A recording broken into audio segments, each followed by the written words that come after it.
Welcome, everyone. How are you guys doing? Sorry for the slight 20-minute delay. I had to make my coffee and listen to some stuff. And yeah, hope you guys are all right. Welcome, Dave G and Don Joe, of course. Good Hello, afternoon. everybody. Hi. Hi. Am I gonna name everyone today? Of course I will. Okay, let's see. Who do we have here? Adrian, thank you for being here. Annie, by the way, thank you for your generous donation to my PayPal account. Christine, Cindy, Craftastic, Depsy, Dawn, of course. Good night, Owl, Jacqueline, Jock Girl, Jody School, Julie, Catherine C, Castin, Kim, Leslie, Lisa B, Mary Choke, Michaela, Mitch. Hi, Mitch. Long time no see. Monica, Natalie, Nono, Penny, Rebecca, Renee, Sarah, Shine Like a Diamond, Shut the F Up, Donnie. Oh my God, it's getting more and more. Tracy, Renee, and everyone else I did not name. What are we going to do today? We're going to talk a little bit about evidence. Evidence as far as what they found in the house goes. And then Dave G actually brought me or made me think. But more about that later. So, you guys, no long talking. We're going to get right into this. Going to share my screen with you. Oh, hold on. Give me 1 second. I'm going to actually turn on chat on my phone because I can. You guys, how was your Halloween? My Halloween was fantastic, but now I'm glad that all the decoration is gone. Was like, had enough of it. All right, let's do this. I named this live stream Bye Bye Evidence, and cops missed this. Actually, not cops missed this, but yeah, well, actually, cops missed this, right? They were too stupid to look into the garbage cans that were outside. They didn't take everything they had into evidence either. So I put as if, like, I did that because that was what I was thinking at the time I created or prepared that little presentation. So we're going to get into Monday, August the 13th. And I just want to show you something real quick because I thought, well, this was so time consuming because I was focused on this, right? I was thinking for a long time, this pile of clothing here or bags or pouches or what that is something significant. Well, today I learned it's actually not, because he puts different angle. When Baumhofer arrives, he puts his water jug and his backpack he's using for work right in front of that pile of clothing. We see that backpack on the corner to the through door to the kitchen, and that water jug or water thingy on the kitchen counter later on. So he did not remove anything else. So he left that pile. So I'm guessing, other than him, when Baumhofer discovered that blue bag where he had clothes in, he wanted to give to some coworkers. It's different because he was focusing on that blue bag like a maniac. So something was in that blue bag, in my opinion, that he did not want law enforcement to see.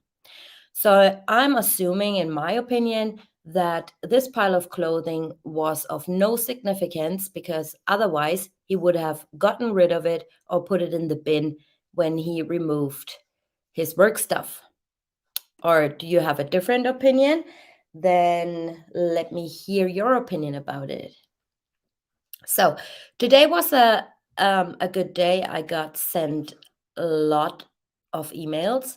Well, not sent emails today, but I had the time to reply to a bunch, and I saw a subscriber sending me 2 images that I thought, oh wow, that fits, like that hits the nail on the head for my live stream tonight with you guys. So this is I can't remember if it's actually not Baumhofer Coonrod or Officer James. You know, I love Officer James, and I do love Sergeant Bakes as well. I think them two are the two that searched the house thoroughly. The other ones, forget them. So they taken pictures of the content of the recycling bin. And Chris Watts said in his interview that, well, basically, I didn't look into detail what's in that bag, actually. So Chris Watts said that Bella had a pink blanket with butterflies on it. And I always thought that's the pink blanket, right? He also stated in the very, very beginning that he smothered them with a pink blanket. Later on, he stated in his Wisconsin interview that he smothered them with Cece's Yankees blanket, which is not true because that blanket was found in the master bedroom.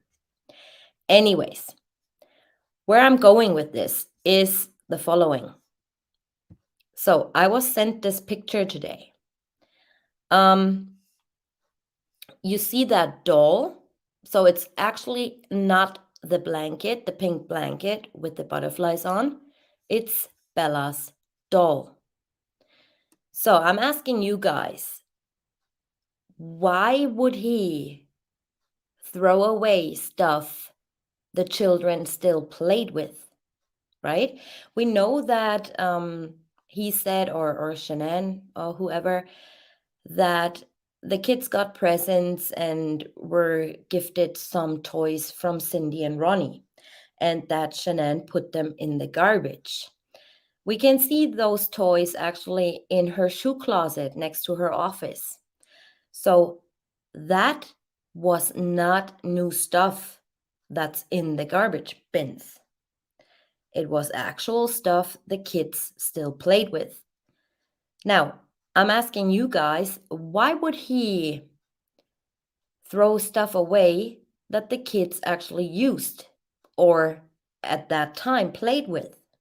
Makes no sense. So this doll is not new. Another interesting image. Next to the doll, you can see Cece's water jug or her little drinking bottle. Same thing here. Why would he throw away stuff the kids were using at the time? And this is an indicator to me, in my opinion, that this was stuff they probably took as their little toys to the birthday party. And when he came home from the birthday party at 9 p.m. without the girls, he just stuffed everything in the garbage. I don't know how you see that, but this is just my opinion. Exactly. Why put stuff? Let me just read up on your comments a little bit.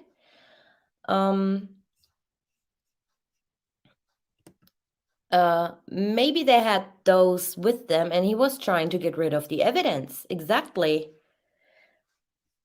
I'm thinking that he did not have enough time to do that on Monday. And on Sunday, he had all hands full, preparing stuff with whoever helped him. So that's why I was thinking he probably did that after coming home.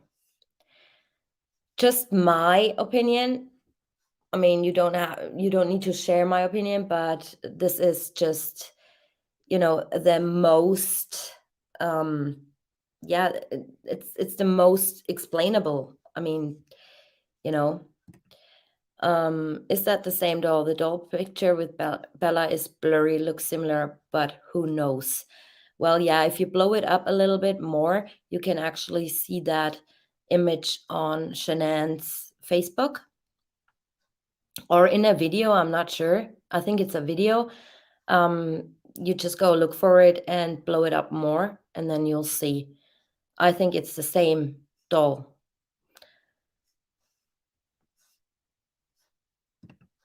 Yes, it was last thing they held on to. Yeah. And even if that's not the same stuff, yeah, let's say that's not the same stuff, it's still weird that he would throw that away. Makes absolutely no sense. Um, Shanann, or he stated that Shanann put everything in the bin they got from Ronnie and Cindy when when they came home from North Carolina. So it makes no sense. Absolutely, to me, it does not make any sense.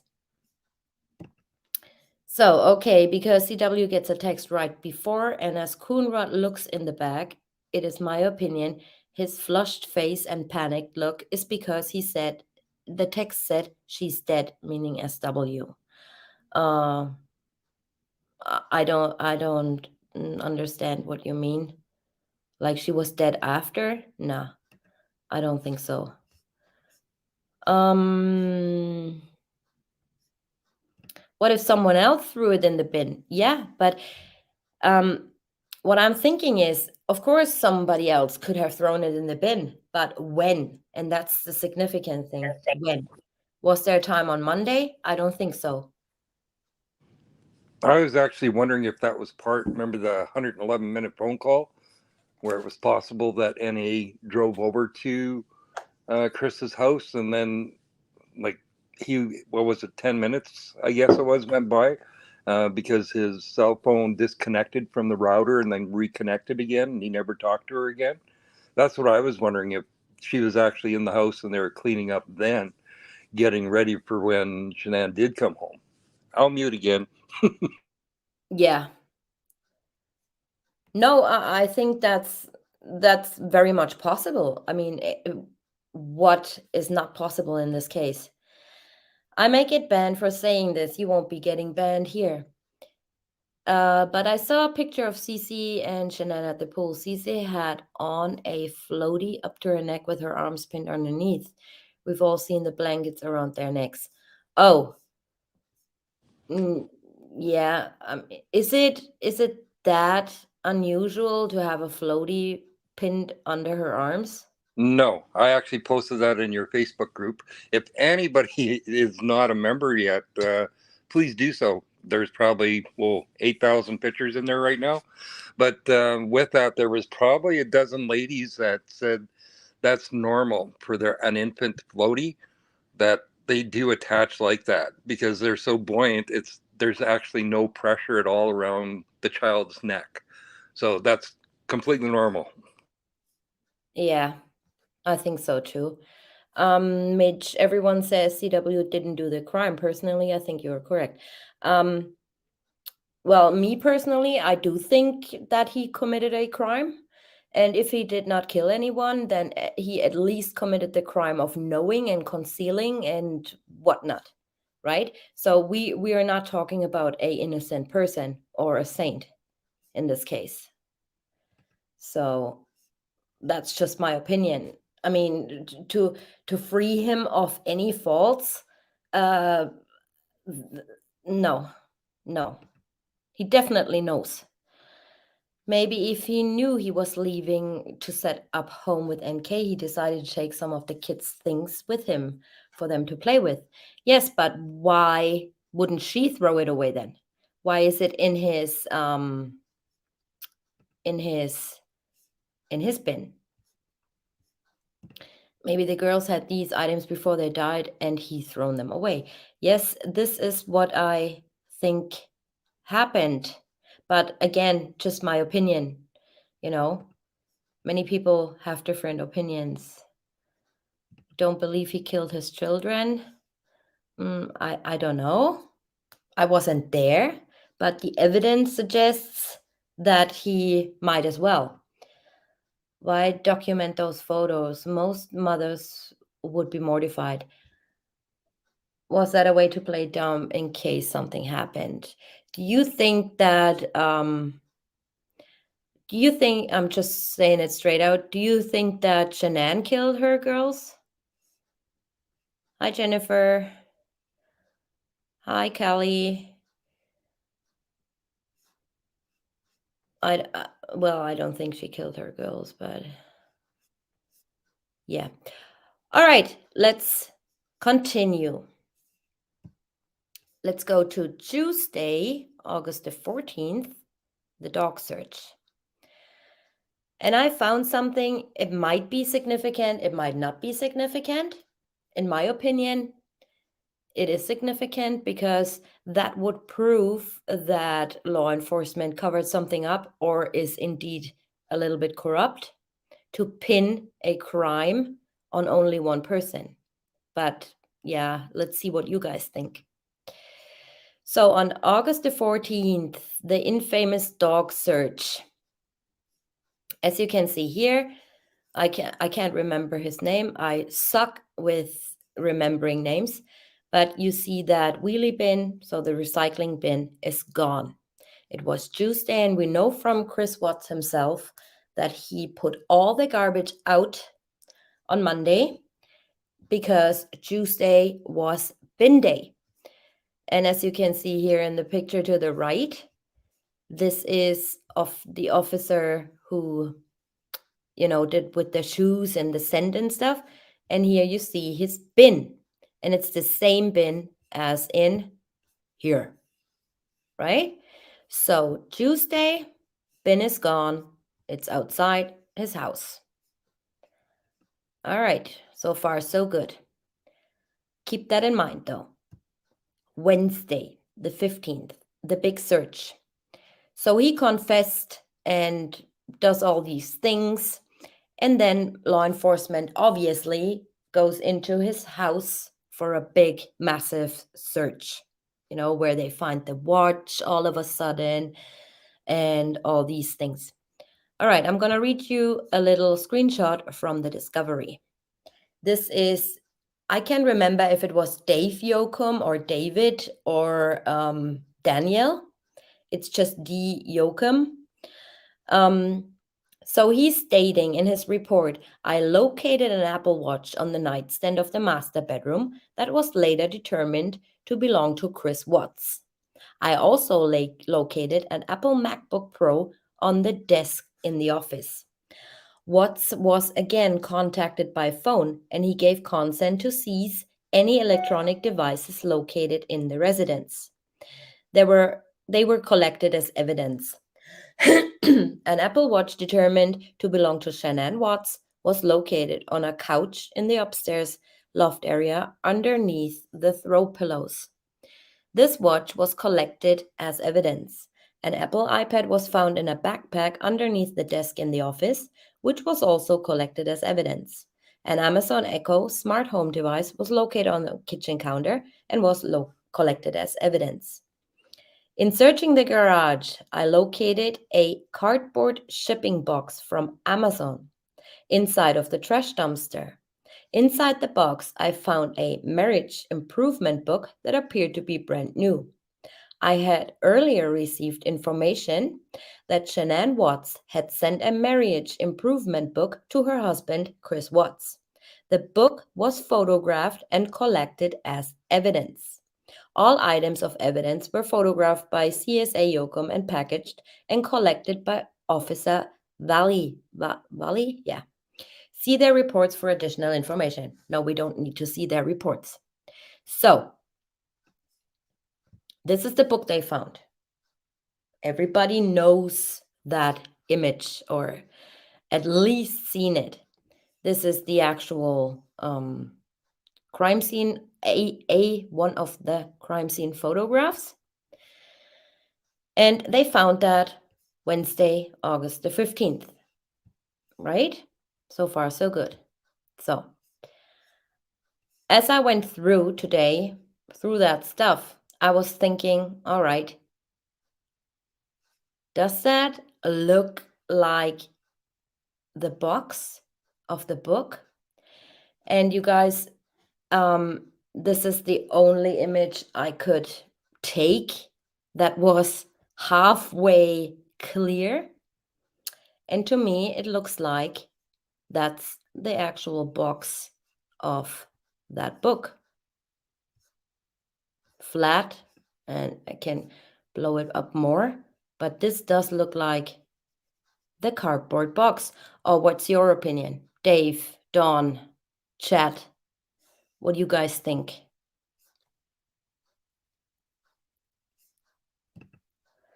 Where's all the evidence located? Do they keep all the evidence for an eternity? Yeah, they should, in case that new evidence is coming up.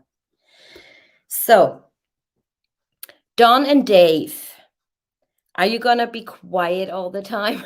Yeah. Well, to me, I don't know. It's like way back when they said that the book was found in the recycle bin, and that there looks like a garbage bin to me. So I'm not really sure, but it does look like the same box. But then again, with her buying stuff all the time, it Mm-hmm. could be another box. I don't know. What do you think, Don?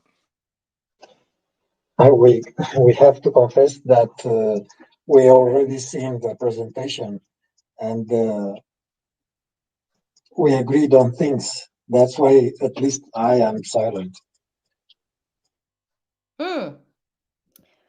Okay, so in my opinion, I think this is the box, because what would be the coincidence that she's not at home, you know, um, and a box that shape, that size is in that bin?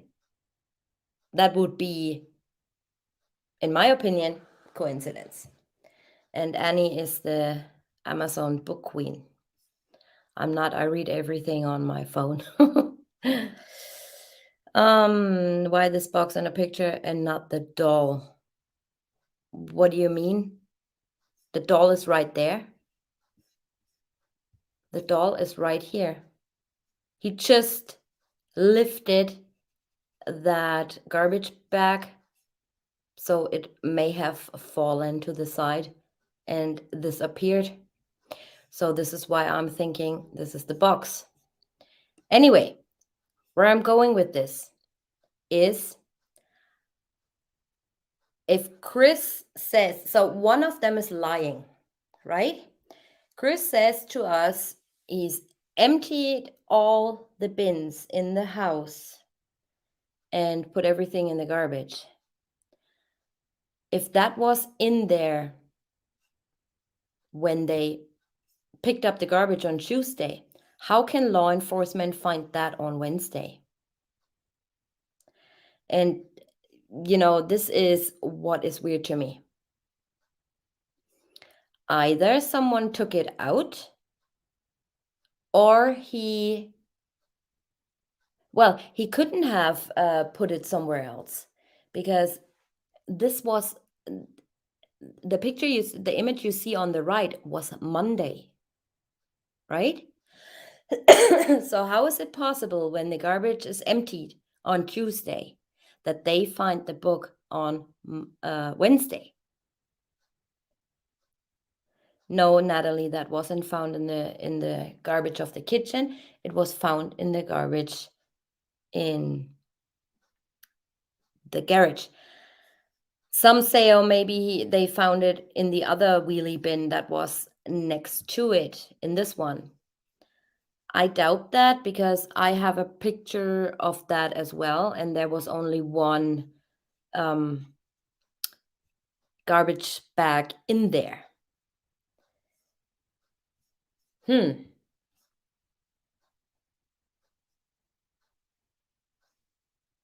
What's with the thief hatches? No way the girls went through anything but the thief hatches.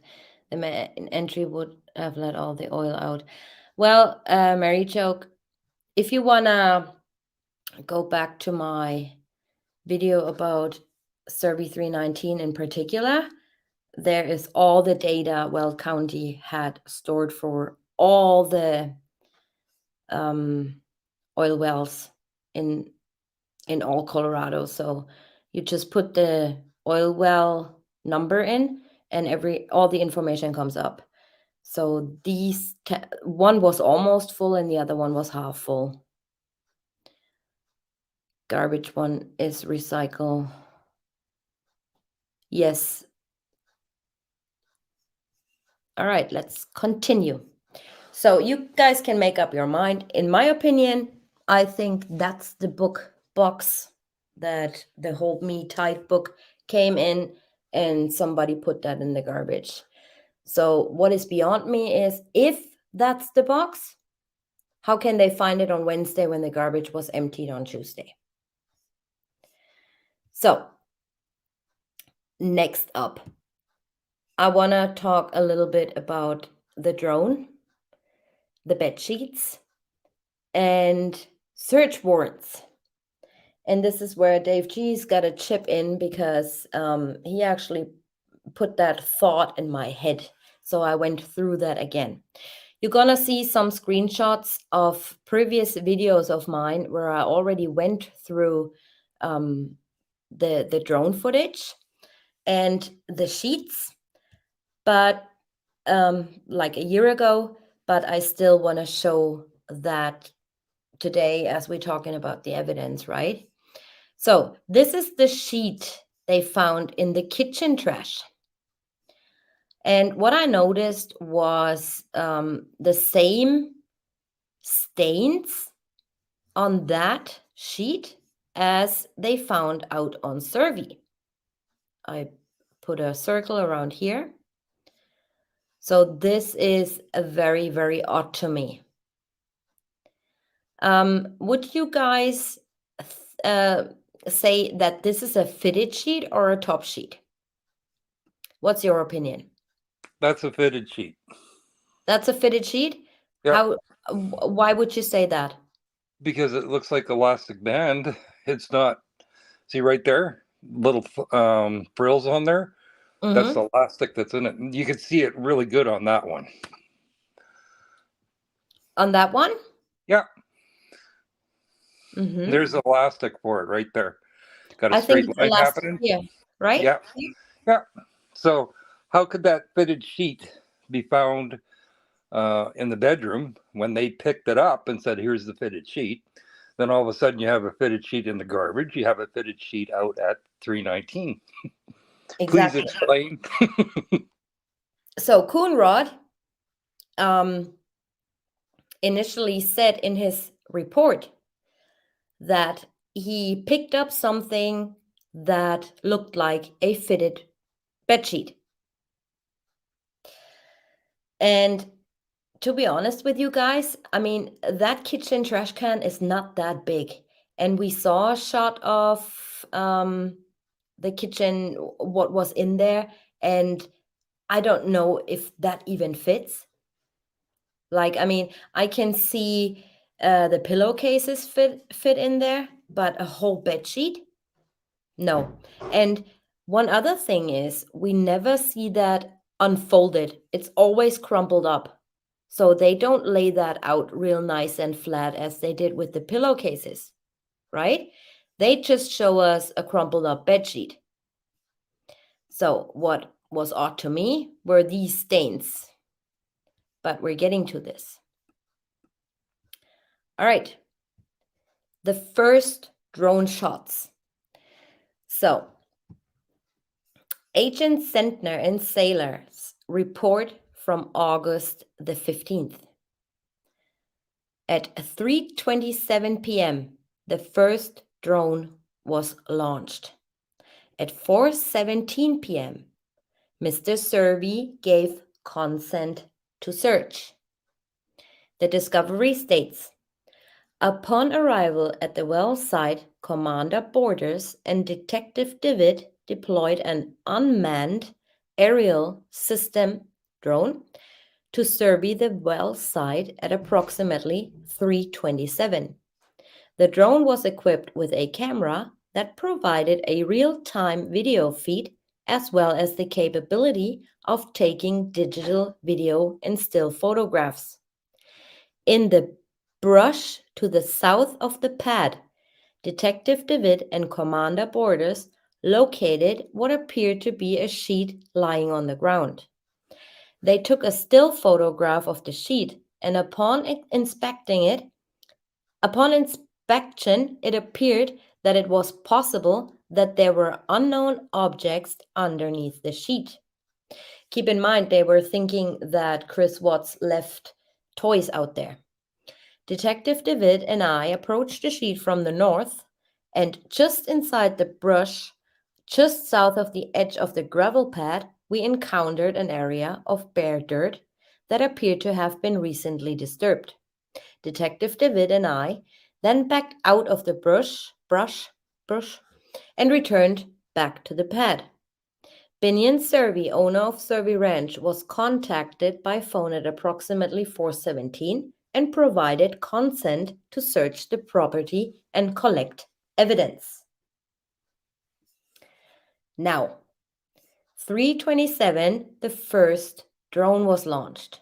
At 4:17, so 50 minutes later, is when they got permission to actually search the area or Mr. Survey's property. So, the same pattern as a flat sheet located in the kitchen trash can earlier the day. When earlier? The search only started at 10 p.m. So he gave consent to search. Commander Borders and I then approached the sheet from the south along the fence line of the well site. The wind was blowing in that direction, and I was attempting to determine if I could detect the smell of decomposition. Upon searching a closer proximity to the sheet, I was able to determine that it was not as large as it had appeared on the video screen of the drone controller, and most likely did not have any objects underneath it. I noted that the sheet appeared to be a fitted sheet of the same printed pattern as a flat sheet located in the kitchen trash can during a search of Chris Watts' residence earlier in the day. So when actually did they locate that bed sheet in the kitchen trash can? This is 3:17 p.m., right? And they found the evidence and the book and all that stuff on the 15th in the morning. No, at night was it at night? I think that was Tuesday night. Didn't they, Dave? When they said to Chris, when Coda said to Chris, are you okay with us going in there and do a thorough search? Yeah, Tuesday is when, Chris was still at the police station. That's when he asked him if he could go in and do a search, and he said yes. Right. And this is when they called him again, and he was still at the police. And as we saw earlier in this year, that he gave consent to search. So, and this was Matthew Saylor. 2 black lawn and leaf garbage bags with red drawstrings in the brush near the sheet that appeared to have been left there recently. This is also what they discovered. So I then physically checked the sheet. In other words, he moved it. Keep in mind that was all in the first drone footage we never ever got to see. Never. All we have is still shots and the drone footage of the second launch of the drone. I requested CBI crime scene analyst Dave Yoakum, who assisted in the previous search of the residence, provide me with a copy of the photographs of the sheet located in the trash can. Yoakum provided me with those photographs via email, and I compared the sheet in the photograph to the sheet on the ground of the well site and determined that they had the same printed pattern. I then physically checked the sheet and determined that there was nothing underneath. There were dirt stains on the sheet, including a large area of dirt stains with patterns that appeared I can't even talk anymore, that appeared to be from the sheet being dragged along the ground. Photographs were taken of the sheet on the ground and of the stains of the sheet with my cellular phone. Copies of the photographs are attached to this report. I also checked the garbage bags and found that neither bag had anything in them. So these stains, don't they look very much like those? I was thinking in my twisted head. So in other words, he moved the sheet. Keep in mind, still, they did not have permission to search the property of Mr. Servi. While waiting for the search warrant to be obtained, I was advised, here, he even says it, right? While waiting for the search warrant to be obtained. So they snuck around the area they had no business in without a search warrant. And then he even puts that in writing. I was advised by a CBI agent in charge, Kirby Lewis, that Chris Watts had confessed to dumping the bodies of his wife, Shanann Watts, and his children, Bella Watts, Celeste Watts, at the well site. This wasn't when Chris didn't even confess at that time of the day. The coroner was then requested to respond. Lewis also advised me that Chris stated he left some of the girls' clothing and some toys wrapped in the sheet that we had located. Commander Borders and Detective David again deployed the drone to search the well site for these items before the sun set and it became dark. A thorough search of the area was conducted, but no items were located.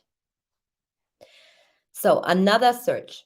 So between 3:27 and 4:17, while he was waiting for 4:17, Mr. Servi gave consent to search. And this guy was waiting for the search warrant to be obtained. And then CBI tells him Chris Watts just confessed he dumped the bodies over there. No, he didn't.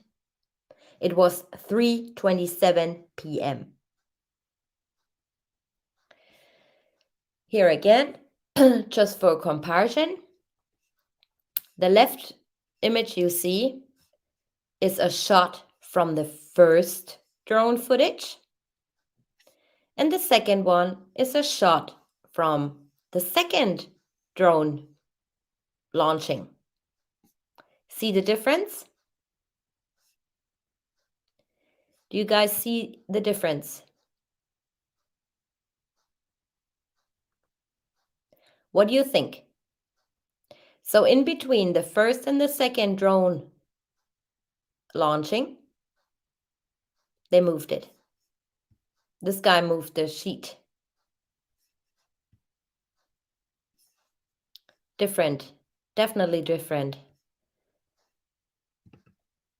Right, sheet was moved, exactly. Let's go further. And always keep in mind, this all happens between 3:27 and 4:17. The second time the drone was launched was way later, wasn't it? I think it was around 5 or so. So first drone launch, second drone launch after the sheet was already moved. Here again. Now, this is what I just read. I don't know why I put that in there again. So, prior to Watts disclosing the events surrounding their deaths and the location of their bodies, Firestone police investigators located via a drone equipped with a camera the missing fitted bedsheet and 2 black plastic bags in a field adjacent to the Servi 319 oil tank site. Based on the information obtained from the interview, I began drafting search warrants and affidavits for the Watts residence and the oil tank site named Serby 319. So they obtained search warrants and everything like that after the fact. Okay, this is how Weld County works. Chris was presented an aerial photograph of the tank battery and identified 3 separate locations in which he placed the bodies. At approximately 4:15, investigators spotted a bedsheet in the field near the tank battery. So this is a lie in itself. They just told us they launched the drone at 3:27, waiting for a search warrant. Now he tells us at approximately 4:15, they spotted the sheet in the field. And I can tell you right now that's a blatant lie, because if you go back to the digital discovery, all the pictures that are in there containing metadata, right? And if you click on the metadata or information on a picture, you can see what camera was used, what time, and what date that picture was taken. And the picture of the sheet was actually taken before 4 p.m. So sometime between, I think it was 3:50, around 3:50 or 3:48 or something. So they want to tell us that Chris Watts just confessed to dumping the bodies on the oil field at 3:27 p.m. So why is CBI giving this information to agents at Serby before CW even confessed? He confessed after 4:43, right? Confessed after because this was the time he was only speaking to his father at that very moment. So a short time later, at 5:51, Tammy Lee actually shows him the image. He puts B, C, and S. So how can they say at 3:27 that he already confessed to dumping their bodies when he did not even tell them anything before 5 p.m.? That's that's over 1.5 hours, right? Very, very, very suspicious to me.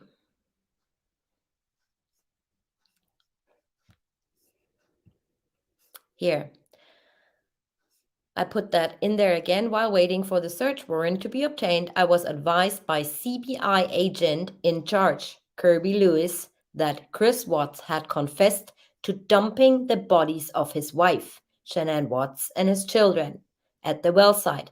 The coroner was then requested to respond. 3:27, 5:51.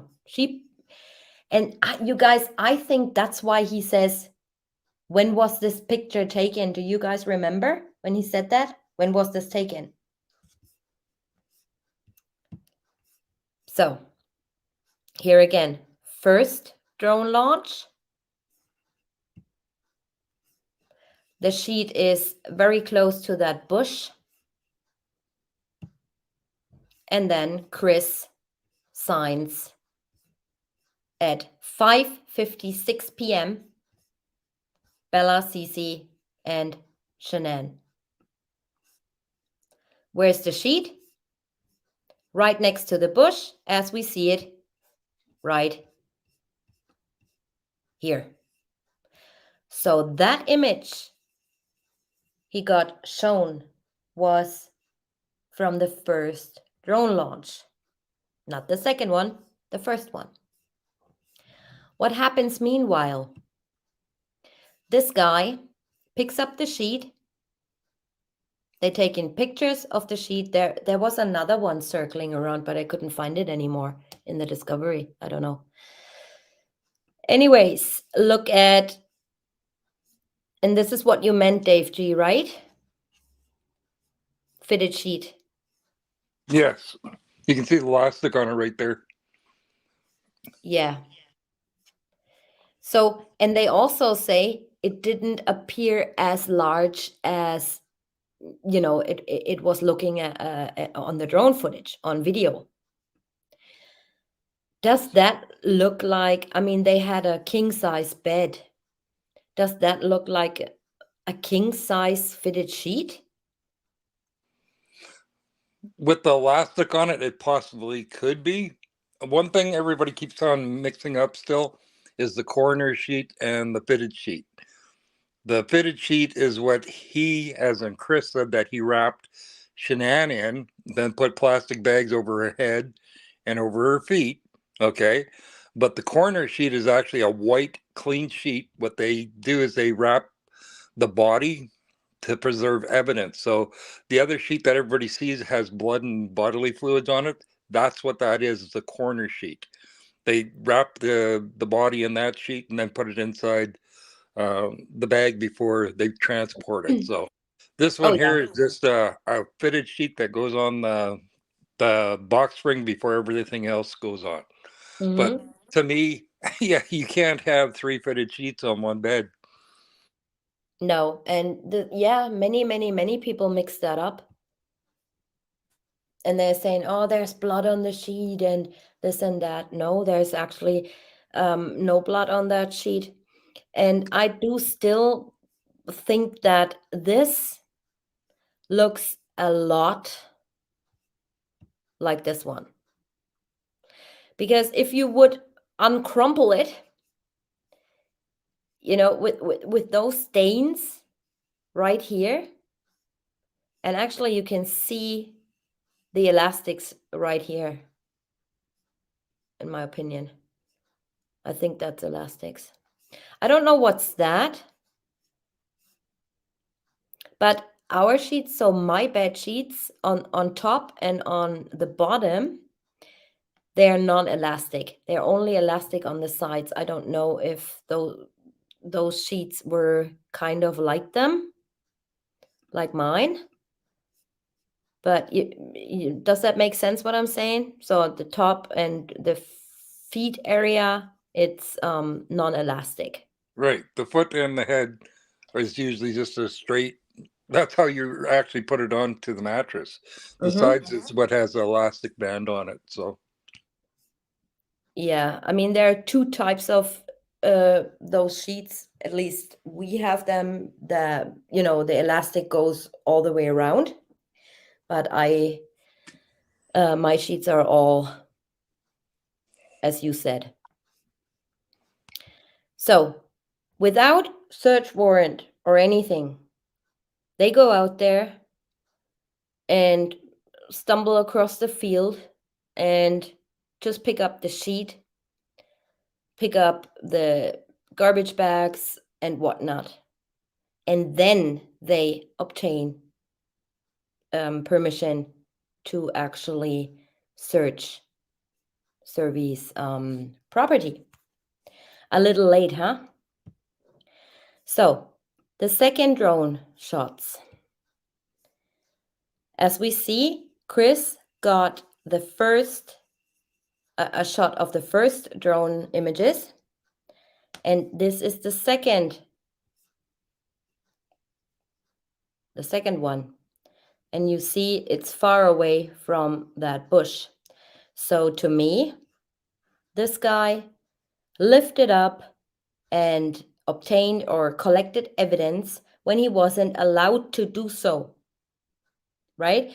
If Mr. Survey didn't give them permission to search, they would have had to wait for a search warrant ordered by a court or by a judge, right?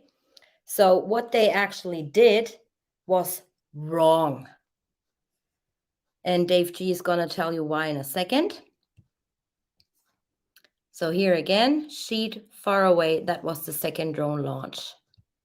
here again, far away. So he just left it there when they got finally permission, crumpled up again, and yeah, just left.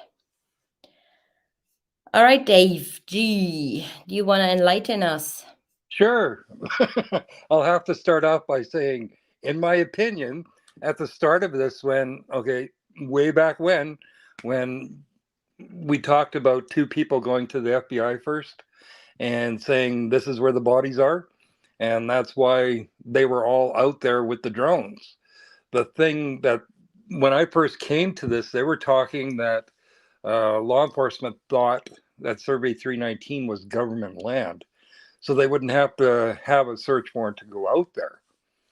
But the only thing is once they got out there and they're tromping around, going through the bush and moving things around, including going to the thief hatches and finding the blonde hair, finding where the grave is, finding the plastic bags, all that neat stuff without a search warrant. Okay.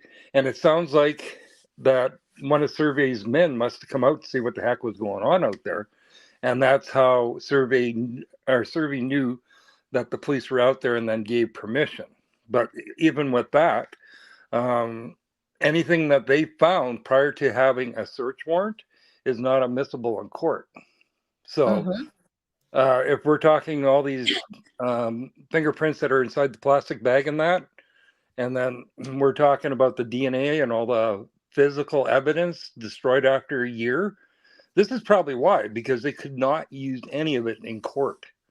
And that's probably why after 3 years, all the data was garbage. And that was more or less just in case there was an appeal. But no, that's like in Canada, it's pretty well the same thing as United States. With Chris giving permission to go into the house, they don't need a search warrant to go and look. But if they actually do find something, they need a search warrant in order to obtain it. So again, all that stuff that they found, like most crime scenes, they tape it off so nobody goes in there. The ones that actually go in there, the techs that actually get the evidence, they're usually all suited up, so nothing is disturbed. So any footprints, stuff like that, you see with most of these cops that were inside the house, they weren't even wearing gloves and they're moving stuff around, and they had scraping their fingers on the baseboards and all that other neat stuff, right? But the thing is all that evidence that they got is all garbage, and I think that's why that DNA and everything was destroyed, in my opinion. It's very significant, the timestamps they did that, right? Yes, they lied. They wanted to get their narrative set to protect our butts because they didn't have a search warrant when they were moving stuff around and picking stuff up. The blonde Exactly. hair, like they can't use that in court. The plastic bags with the fingerprints, they can't use that in court. None of that. Not even the sheet. They can't Right, use any of it. they were too stupid to, first of all, they did send out the discovery to the public with the metadata on their images. Right. That's the first stupid move.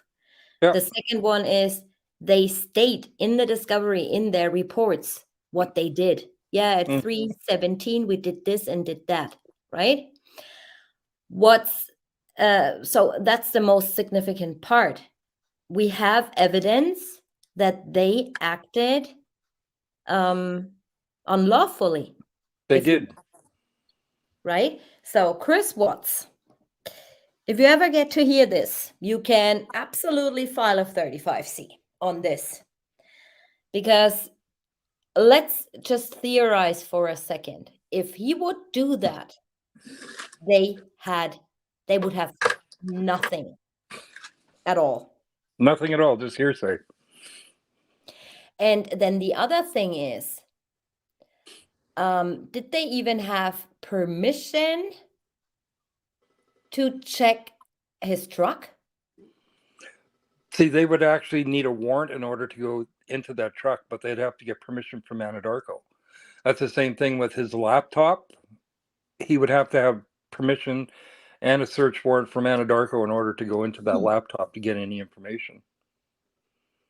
That's Right. why they had to go and they had a search warrant when they went to go get the NK's emails. Yes. Mm-hmm. Yes. Without that, they can't use it in court. Right. So the case is done and dusted. Yeah. So, nothing to be, if he ever wants to talk, like if he ever spills the beans, this would be a good point for a future lawyer to go on. This is how I would start my case, for example, just asking them, okay, show me all the evidence you collected. And then I would go through, when did you collect this? Was there a search warrant? Was there this? Was there that? This is basic stuff, isn't it? Yes, it is. Well, one of the biggest things is this is probably why they're taking so much or redacting so much out of that discovery is they're covering up their butts and they're only leaving their narrative in there because Yeah, all these things, all these mistakes, even like in the house there, everybody should have had gloves on. They shouldn't have had a parade going through there to start off with, yeah, and it's like, why did they leave him there? They finally didn't know it was a crime scene. But then again, when was it? I'm sure the phone call with Troy McCoy and NK and Dwayne Kessinger had to been involved in that for him to become a witness for the prosecution because right, he would have had to been in the same conversation as them two to say, okay, this is what we're going to go do and what we're going to say, and that's how they found where the bodies were. They had talked to them because if you go to Troy McCoy's second interview, he actually let it slip that he had talked to somebody else. yeah. You remember that? Well, that was FBI. Yes, That wasn't no CBI. So if you right, look at the people that actually talked to the FBI, there's only a few people, which is NK and you have Chris. And the FBI do not have to release any information that they retain on anything. They right. can after, what is it, 50 years or 90 years or something. But I think it's 50 CBI, years, yeah, before they yeah, have to release. CBI and Frederick, they'll release all of it as soon as they find it. Just FBI's, they don't have to. Right, So for all we know, they know exactly what happened, but we'll never know because they're giving this narrative that NK wasn't there, so and any other help that he had. exactly. I can confirm that the FBI knows everything, and also that they would not tell us anything. Yeah, of course. Why would they? They're not stupid. So, In fact, they are not allowed to say. yeah.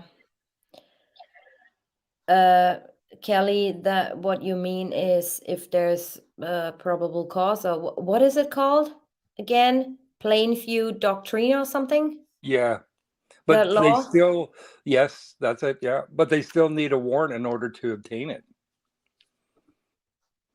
That's like you crossing the border and you have a bunch of guns in plain view and they see a laptop in the backseat of your car. Well, they have to have a warrant in order to go into that laptop, see what's inside it. Right, They can't just open it up and start going through it. Okay. So that'd be the same thing as with them thinking that there was a grave or a body or something underneath that sheet, and that's why they went out there to move it. If there wasn't a body, they wouldn't be able to retain any evidence from it because they needed a warrant in order to get it. right. And they state in their report, oh, we thought that there may be That's right. voice. How they couldn't even have known this because at this time, at the time the first drone was launched, Chris didn't even say anything about toys. Nothing. No. And if you remember there where Shanann's grave was, there was another place where they dug right beside it. That's what that was, is they were looking for the stuffed animals and blankets. Yeah. So, and then they said, "Are you sure you buried him with Shanann?" Because they dug beside it and we couldn't find anything. And then he said, "Well, they might have blown away." Well, I don't think the winds were so strong to move that sheet. No, Also, it should have been wet. that's right.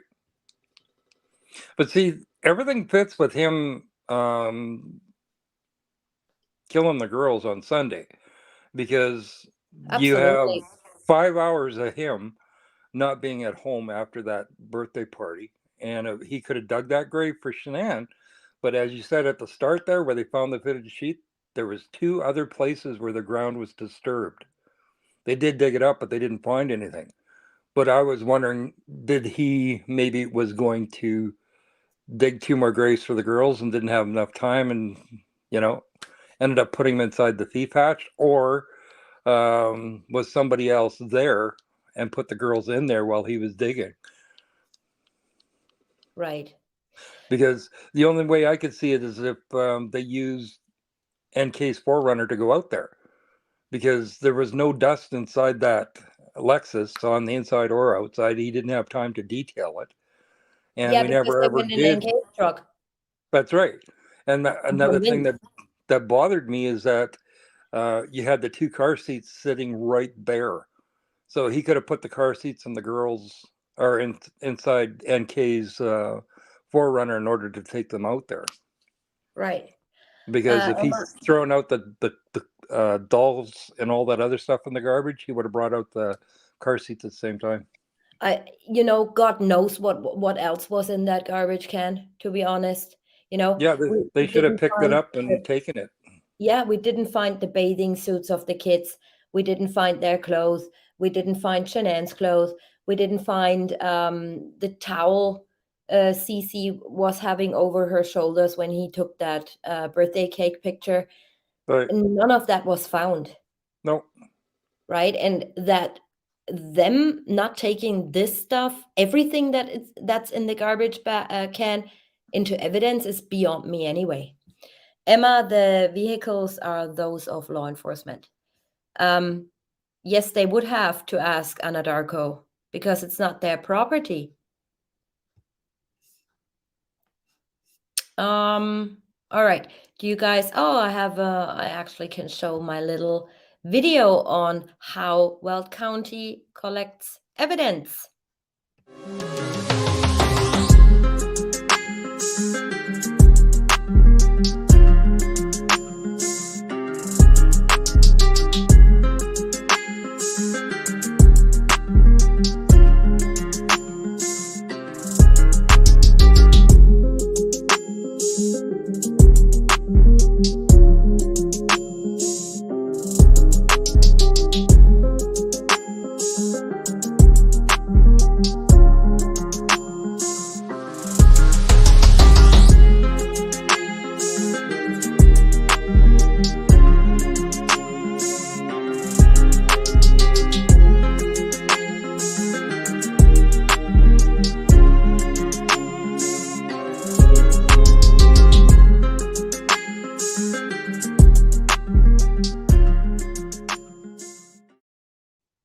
Yeah, this is how Weld County collects evidence in garbage bags. Oh gosh. He took the girls somewhere Sunday night with someone he thought they would be safe with. He never harmed the girls nor intended for them to die. In my opinion, just SW. NK had other plans though. Right. Hi, Mary. What always bothered me was when he claimed that when he looked at the baby monitor and Cece was blue, when SW, you mean, smothered her. I don't think a body goes blue that quickly. I have no clue if a body goes blue that quickly. The girls must have been killed in the evening or morning because they were found in their night clothes. Well, that's not a problem to, just put them in their nightgowns. one thing with that though, if you go to the Discovery, they're actually having their 3 different times they're wearing 3 different kinds of clothing. Right, So that's true also. Yeah. so what is it that they were actually wearing? But the whole thing is there was backpack inside the car too. So no matter where they went, they always had a change of clothes for the girls. So knowing that they were going to do this pool party, he would have taken a change of clothes, which could have been their night clothes, saying, let's get ready for bed and on the way home, right? So Exactly. again, I can't see him changing into night clothes at their house at the Lindstroms because it looked too weird. So he would actually have to do it either inside the car or else at NK's. And then if you go back again with everybody praising how well the girl's hair looked, the best they've ever looked, even Shanann commented. Well, to me, I don't think Chris did it because he always did these stupid little ponytails, look like horns or scarecrows. I think NK actually did the girl's hair. Well, to me, it's obvious because he's resending pictures he took earlier. Yes, which means they were already inside the tank. Exactly. So because many people asked about the hair, and we were talking about this earlier a little bit. So the medical examiner states for CC in her autopsy report, head hair is red-brown, normally distributed, and measures up to 15 centimeters long over the crown. Eyes are opacified. Well, okay. So he states that CC's hair is red-brown. Okay. Bella. Head hair is blonde brown, normally distributed, and measures up to 15 centimeters long over the crown. So Bella's hair is blonde brown. That actually looks to me, okay, the sunlight is coming up from the left. That actually looks to me as red brown. If you take single hair strands, let's say, and hold them against the light, it could be that they appear to be blonde. Especially here, Bella had a little lighter hair. It could be. Because many people are saying that he got the tanks wrong.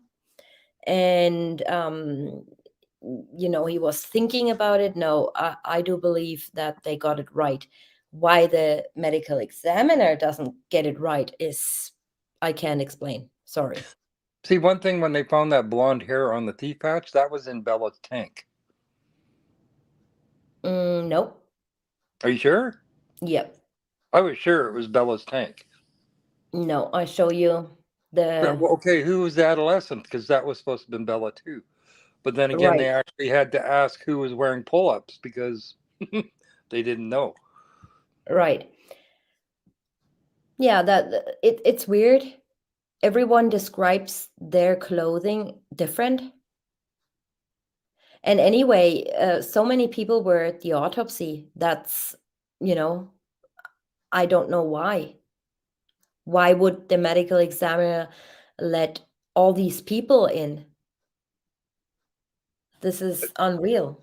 Especially when you have the judge saying that the defense was supposed to get 48 hours notice before the autopsy was done. Yeah.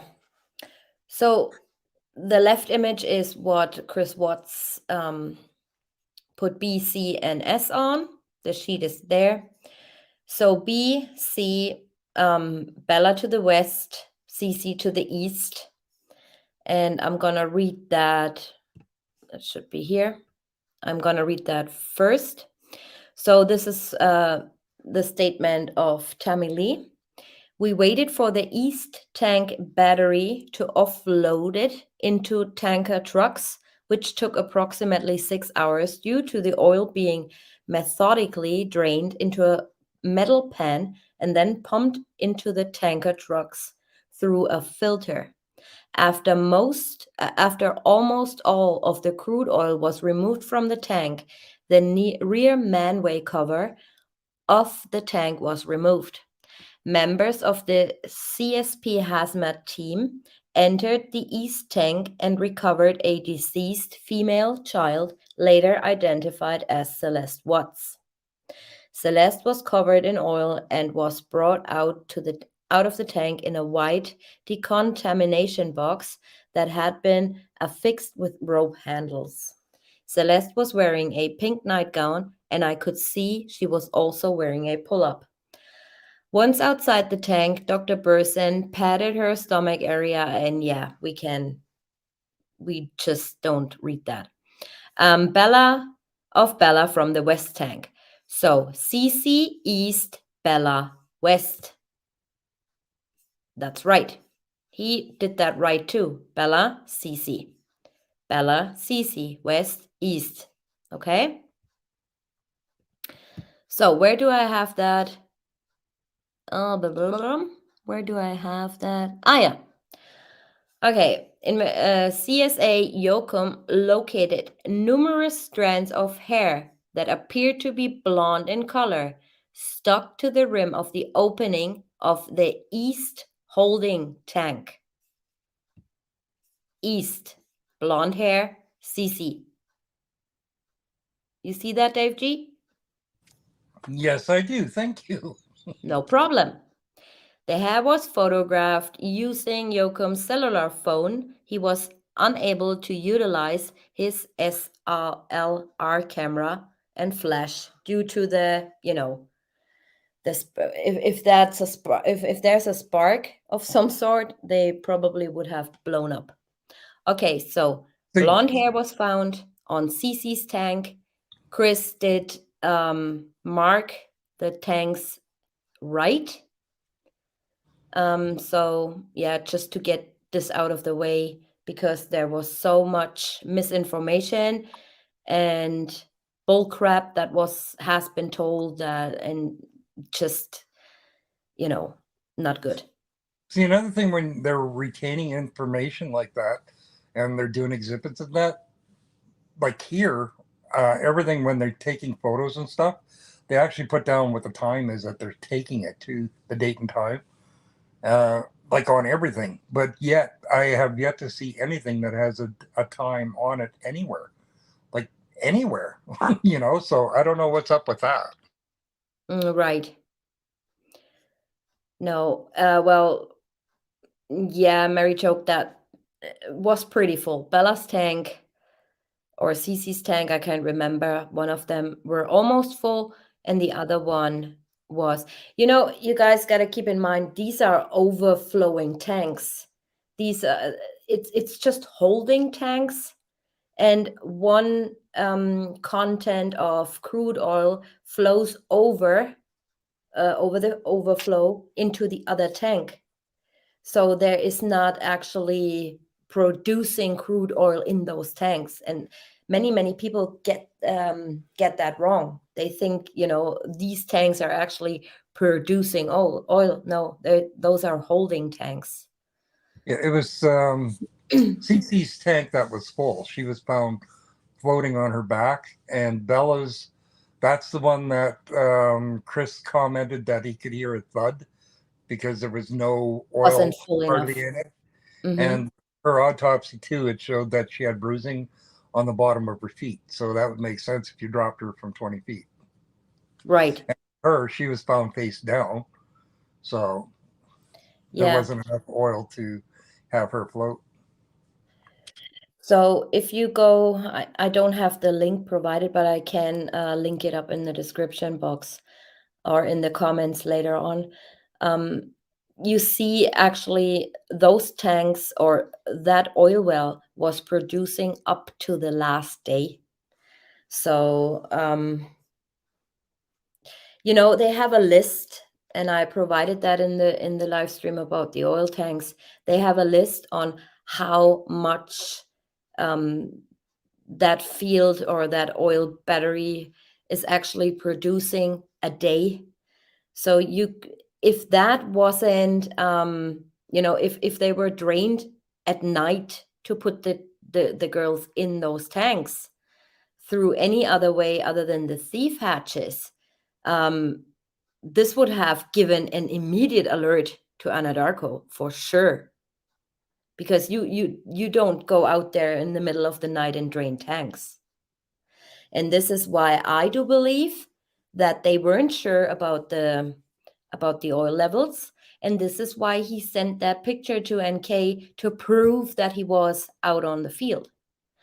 And I did ask Ronnie to ask Chris which picture he actually sent to NK.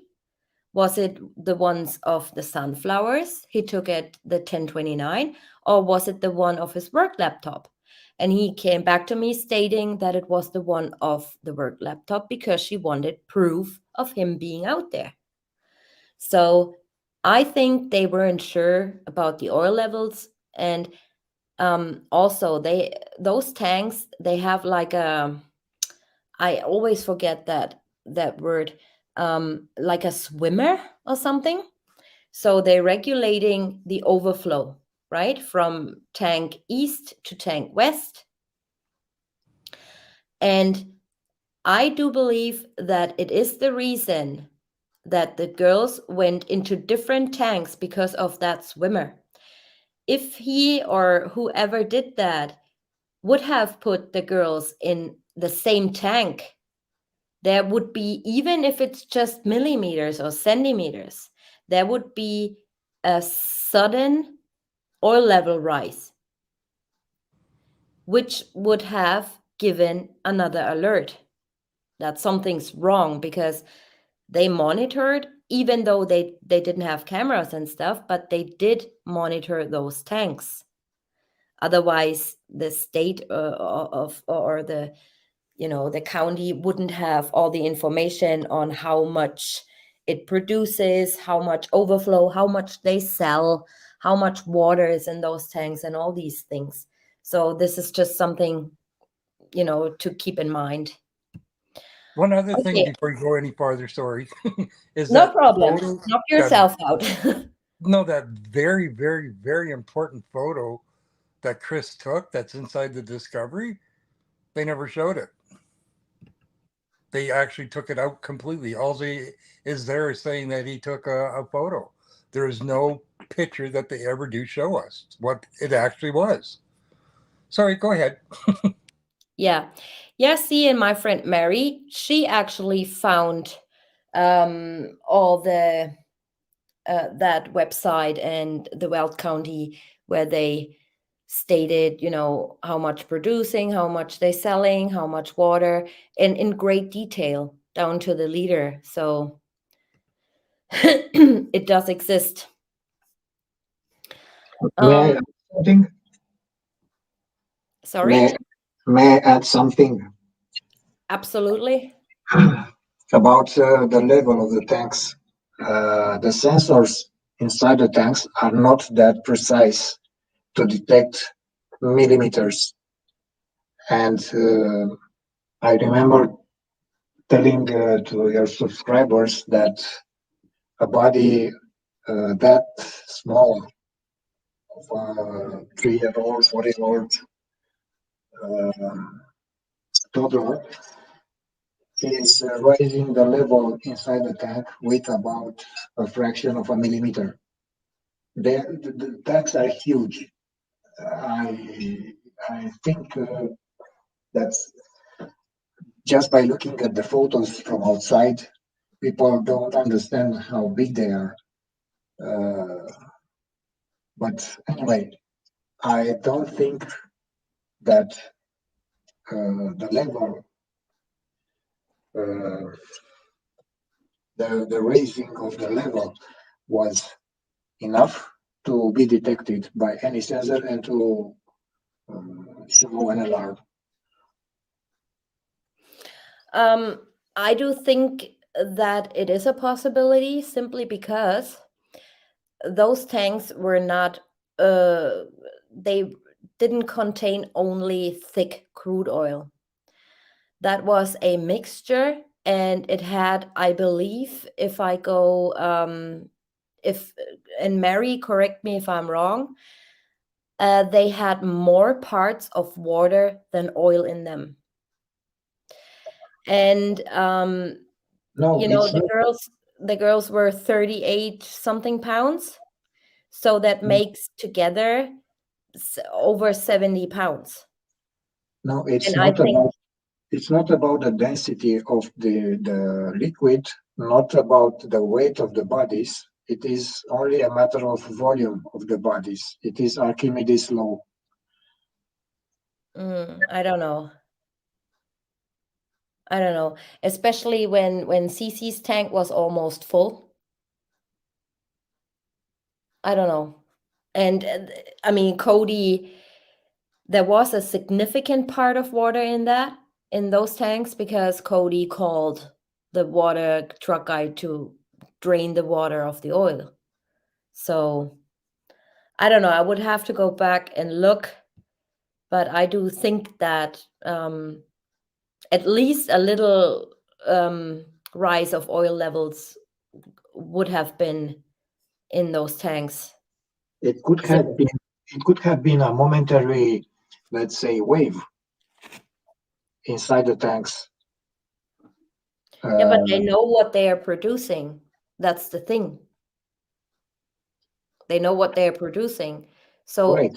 even if there is a momentary wave when he put the girls in or whoever did it, there's still gonna be some sort of alert that something is not right, because why would it give waves in in an oil tank?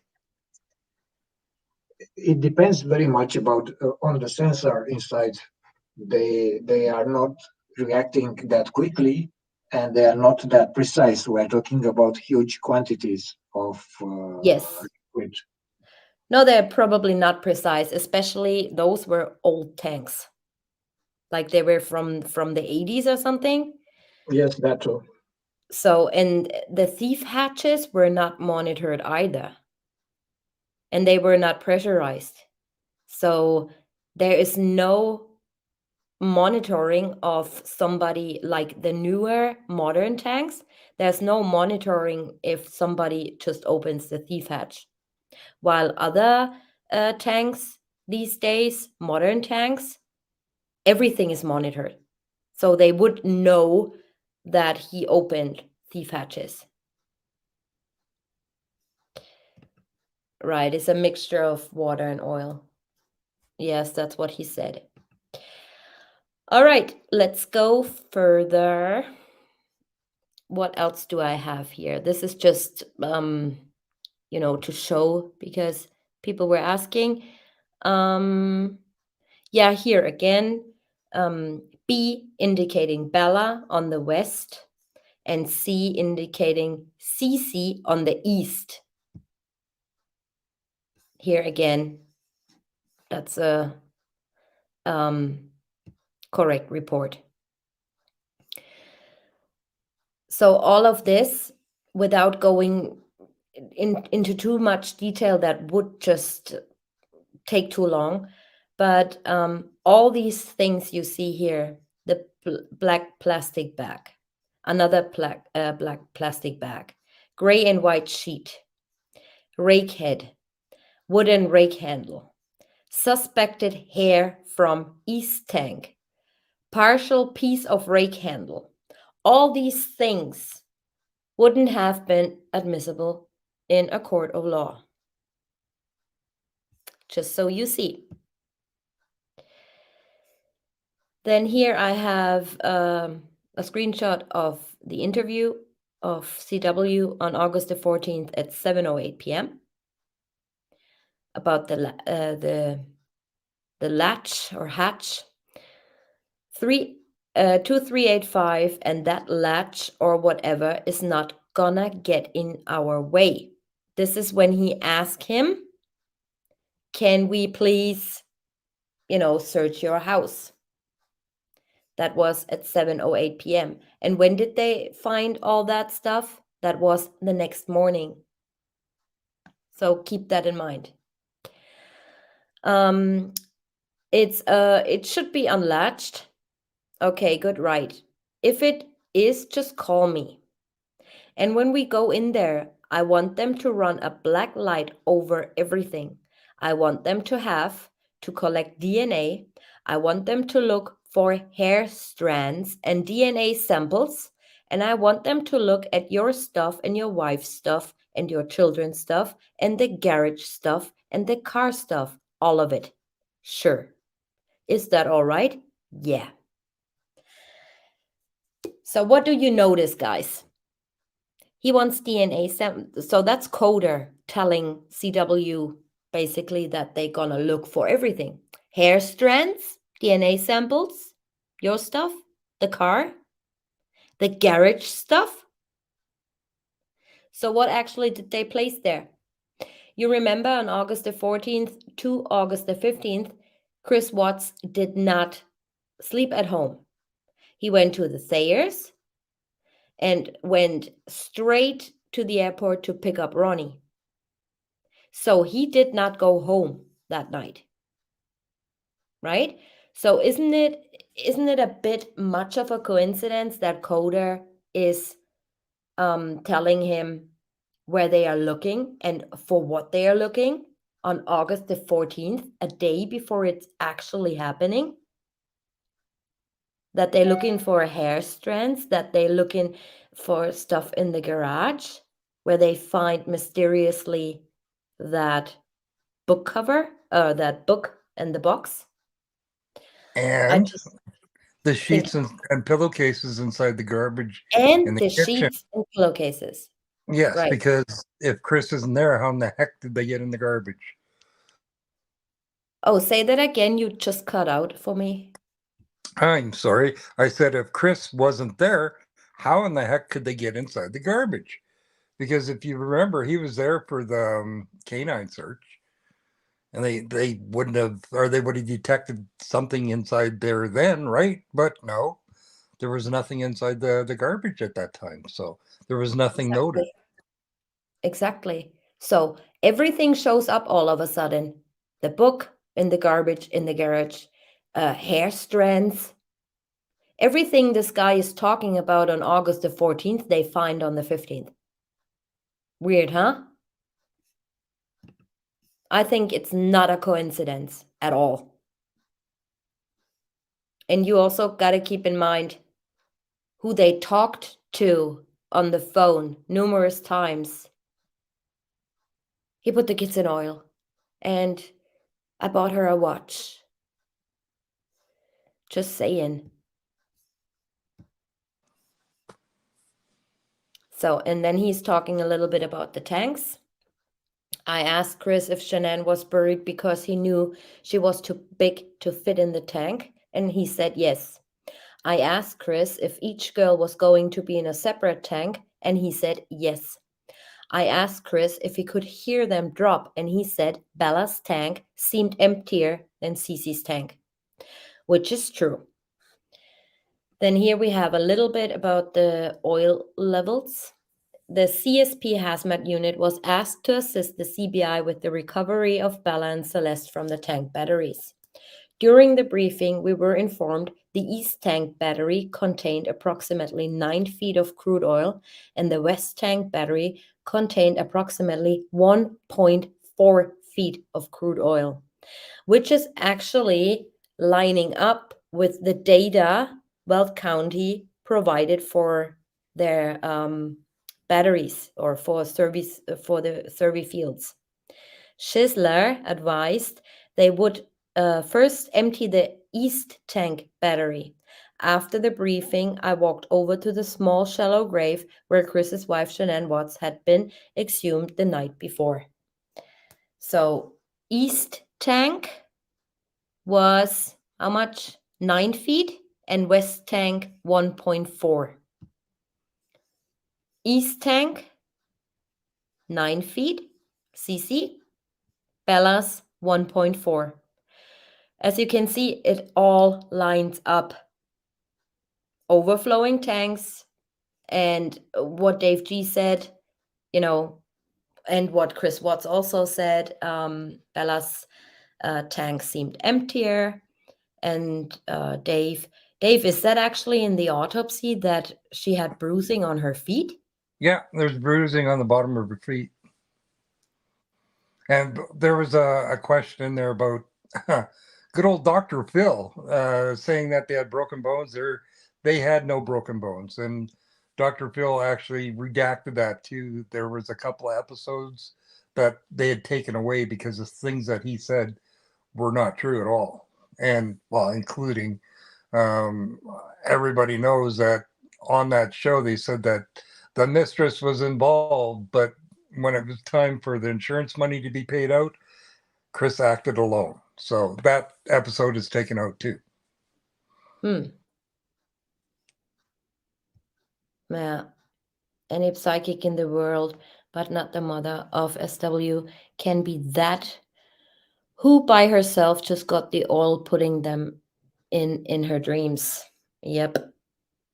I mean, there are people who can actually foresee, especially if it's, your own children or grandchildren. Yeah, but you would sit up in bed, start yelling, screaming, "Where's my phone?" and phone your daughter to see if your daughter's okay. I She would. never. Yeah, but she never. She didn't even go there until, what was it, mid-September when they were cleaning out the house. So that tells me a lot. Hmm. Okay, Nat WA. I'll look at it after the stream. Okay. Next up. What's next up? I read everything. Okay. I found something weird, and I was asking, does any one of you guys in chat know what size clothing Shanann was? I'm waiting for a second, because I couldn't find anything that tells me what size she was clothing wise. And I'm not talking about pants, I'm talking about shirts or blouses or whatever. Does anyone know? Because Dave G sent me a picture of her leggings. And I was like, yes, I knew that Dave G would send me a picture immediately, like a machine gun. But unfortunately, there was no size given. But I do remember his size, but we'll wait and see if they can come up with the same size or not. But I don't remember where I heard that. It was like at the start when I first came to this Okay, Watts circus. So I'm not body shaming anyone, but I'm not a size 8. Yeah? I'm way bigger than that. And I would think from, just looking at her images and stuff, that she was bigger than me. And I'm not wearing extra small, I wear medium, sometimes large even. So I don't know. I just so Lady Sarah, she's saying she's wearing a UK 12. Sarah Kotz is saying 12. Craftastic saying 14. Kay says 12 to 14. Mini me, medium large. Good night owl 10 to 12 or a medium large. But she was a 14 in the Donna, do you know that for a fact? She was a 14 in the UK, a 12. None your business. Hi, good to see you, girl.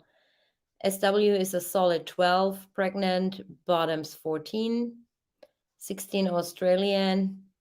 Okay, so let's say opinions state that she was somewhere between 12 and 14. Okay, this is what the most people in chat said. All right, the evidence. 12 is 16 in Australian. Okay, Sarah, thank you. I did not know that. I'm not wearing an extra small, and I'm not the slimmest, but I cannot squeeze into an extra small. It's impossible. is this where you're going to knock everybody's socks off? What? Is this where you're going to knock everybody's socks off? I don't know if that's a sock. Well, because you're asking the size of everything.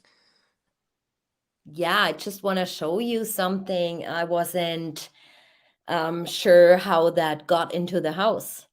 So they took a.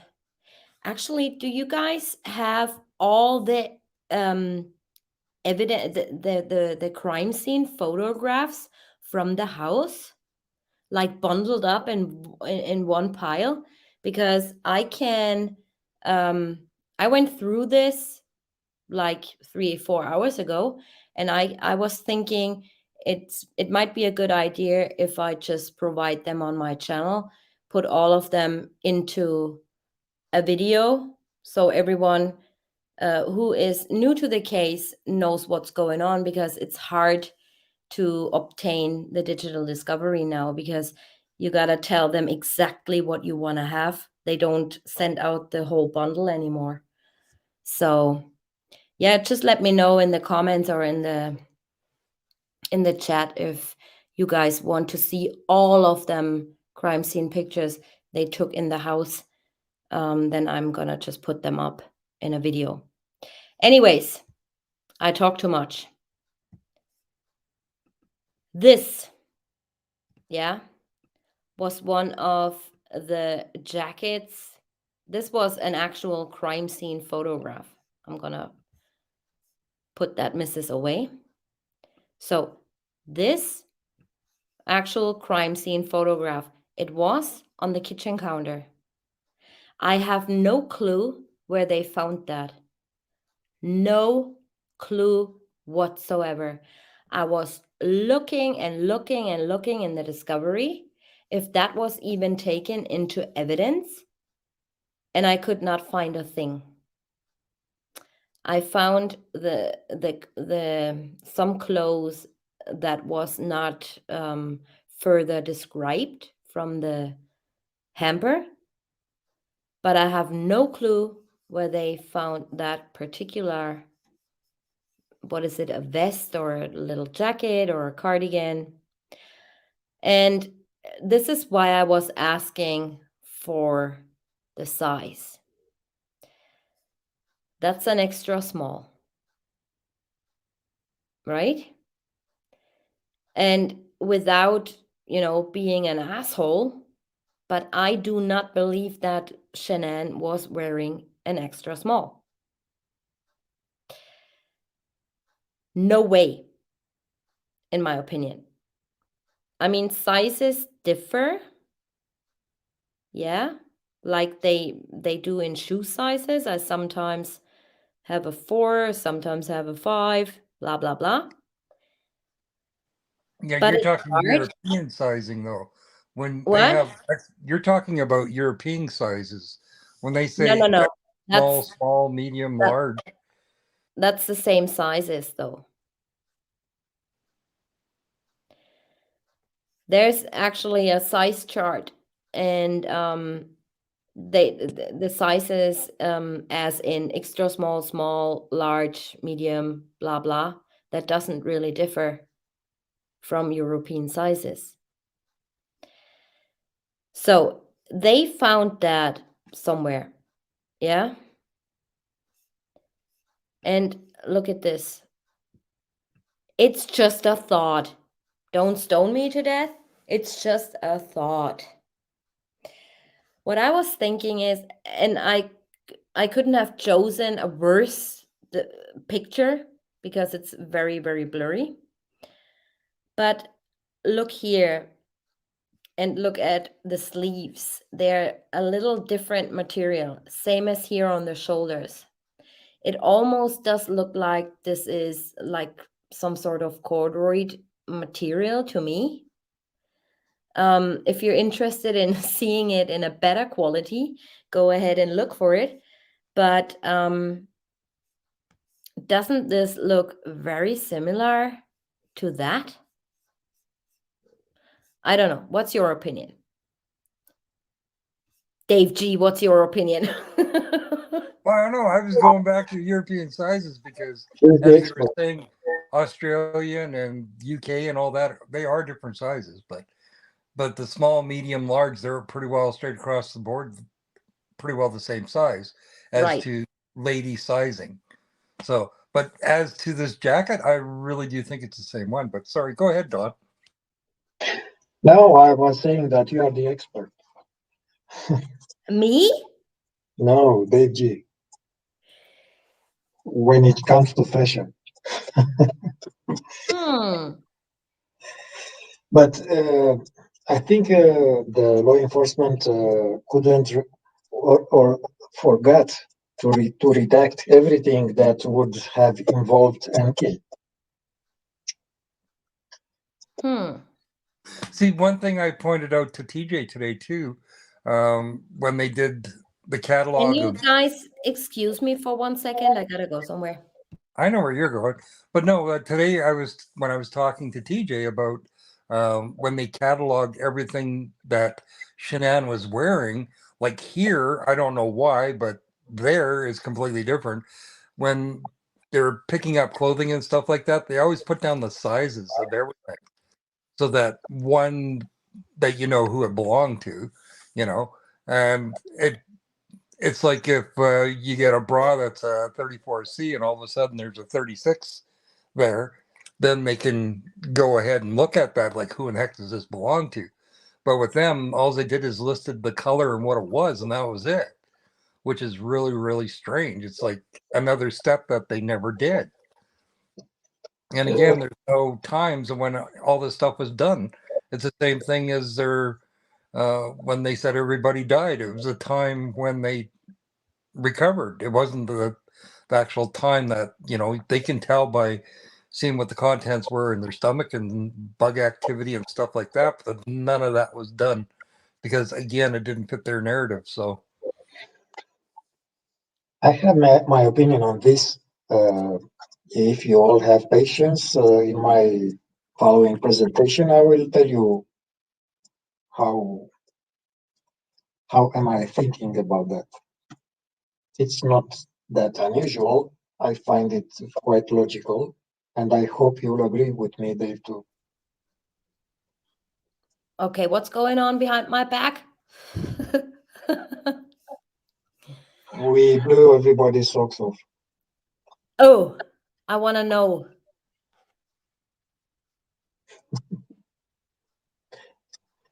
No, nothing important. I only emphasize that I have my opinion on why the evidence was collected so sloppy without even telling who each article belongs to, each item. Right. Everything So points to that. Right. you guys in chat are saying not even NK was an extra small. So, yeah, I don't know. It's food for thought, definitely. Yeah, if you want to get a better picture than this, quality-wise, then go ahead, knock yourselves out and try find one. I have a question for women in chat, and you too, Tanya. Yeah, If a woman tries to, let's say, show off her body, is it unusual to wear smaller sizes? You know, to show the chest even more. well, that's what NK's doing in that picture because of her bust Right, size. She can't do up that right. top all the way. Yes, yes. I And mean, a lot of things too with this is NK did lose a lot of weight too. I don't know if it was that summer or when, but she did because of some of the pictures that I have of her. She's actually looks the same as Shanann did before she was pregnant. And like I remember seeing that Shanann, I don't know when it was, but she actually said that she was a size 8 at one time. But that's certainly not when she was pregnant. She's lost NK? everything. No. I said Shanann. But NK, she was actually smaller than Shanann. smaller than She Sneeman. doing the yoga and stuff. Like you could bounce quarters off of her stomach. Like there Yes. was no fat left there. So I could see her getting into an extra small. It's just that she wouldn't be able to do it up because of her bust size. That's all. Okay, I don't know when she was a size 8, but in my opinion, without being horrible, even her early pictures with Dirty South when she worked there, she never looked like very, very thin to me. I don't see anything horrible saying that. Yeah, just, I just want to answer Rose's question real quick. She's saying, sorry, still behind. 2 questions. What about the FaceTime call with the kids Sunday night? Did it happen? No, it didn't happen. That wasn't a FaceTime call. Mr. Rusek called FaceTime in the morning because Chris gave the kids cold pizza. And Frank actually says that in his interview that he was FaceTiming the girls when they ate cold pizza. So the afternoon call of Sandra to Chris, or vice versa, I can't remember, that was actually deleted by Sandra. Also, that is a statement from Frank Sr. And that wasn't a FaceTime call, if that answers your question.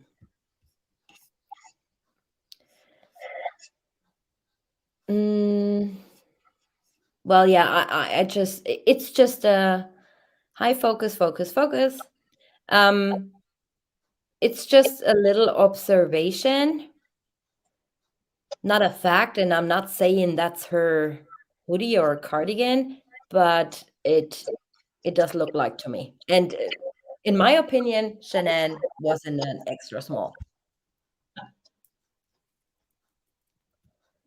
But yeah, that's just my opinion. No, I support you. Thank you. At least one person in this whole wide world supporting me. Oh, Dave G2, I'm sure. All right. I give the stage to Dawn now because I think he wanted to show you guys something. But before we're doing this, in case you haven't seen it, my trailer for the Abyss documentary, the remastered one, is up. And in case you haven't seen it, I'm going to show you right now.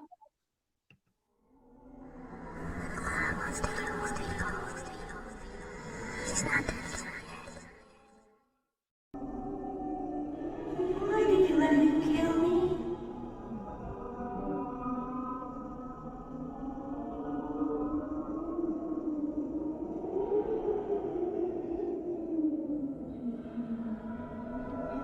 It was the clown. Make the clown go away.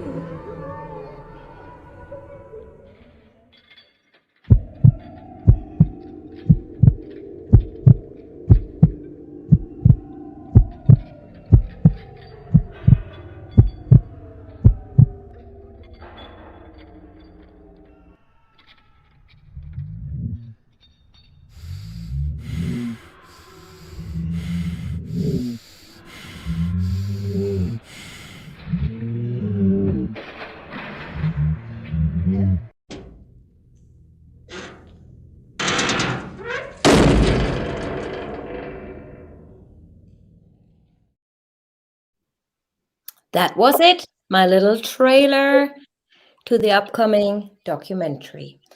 And I'm gonna edit that myself with a little help. And it's gonna be professionally done. Yeah. All right, John, your turn. I'm gonna go on mute. Yes, thank you.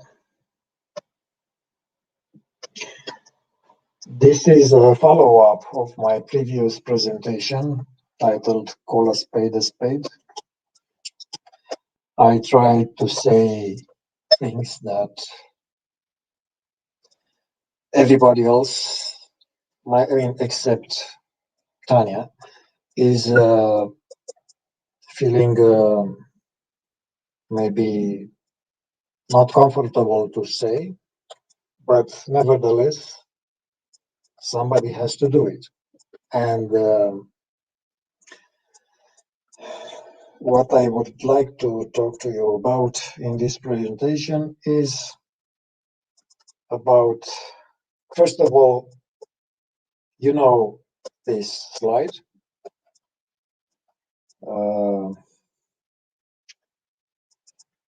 First of all, before continuing going further, I would like to tell you a few things about, a few observations about the presentation of Tanya. I was thinking while she was presenting you her material about the evidence, the plea deal and the sentencing of CW. And I invite you to think a little about something I find logical. This is, by the way, this is the opinion I was talking about earlier when I was talking with DG. The Watts case, as you all saw, is not about evidence. Chris Watts was not sentenced because of the evidence collected by the law enforcement. And as you all saw also in this presentation of Tanya, there is enough proof that collecting and using evidence is not the strong point in Weld County. Moreover, the DA had only a theory, and in front of the judge, he lied theatrically. As you all know, nothing from his speech proved to be right. Only Don, your audio is bad. the moment you mute yourself, suddenly my audio goes wrong. How is it now? Is it better? Should I speak louder, or what do you suggest? Give me a feedback, please. It's the gurgling sound. Still going on? I'm trying my best. I moved from one room to another.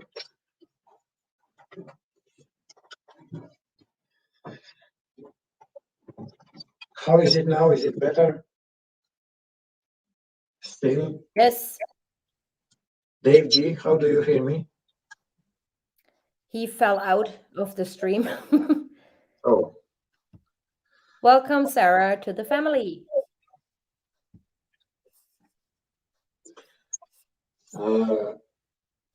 I would have to repeat what I was saying in case. Is bad again? No, Dave G is back. Oh, Dave G, please give me a feedback on audio. Now it's good. No, Okay. you sound good now. Okay. So I was saying that Michael Rourke lied theatrically, and everything was wrong. Nothing proved to be right. Yet somehow CW decided to confess killing Shanann in the interrogation room in a sudden rage after seeing her killing the girls. And I was asking myself, everything he confessed because he failed the polygraph? Was it because, as he said to Ronnie, they know about NK? So what? Having a mistress is not a felony, at least yet. But I think that something is missing from the interrogation of CW.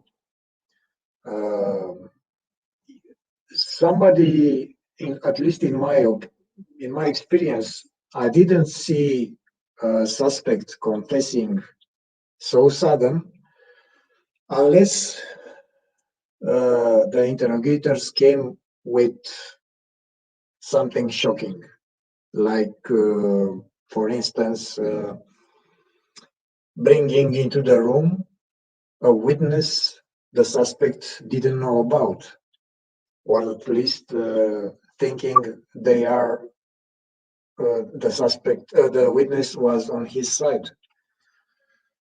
In other words, I think something we have not been shown during the interrogation, at least the last phase of it. So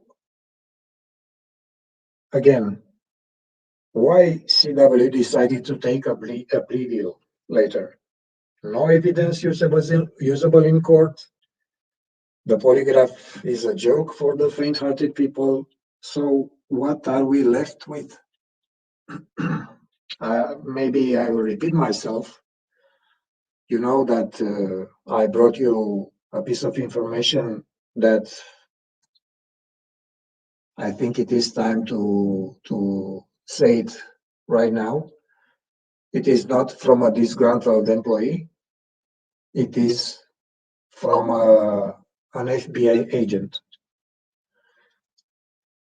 The witnesses, also known as helpers, are pointing the finger at CW. This is the missing link, in my opinion. The only thing that could have make CW confess, and because he knew the game is over. Okay, now moving on. Let's talk a bit about the victims. For those that viewed my previous presentation,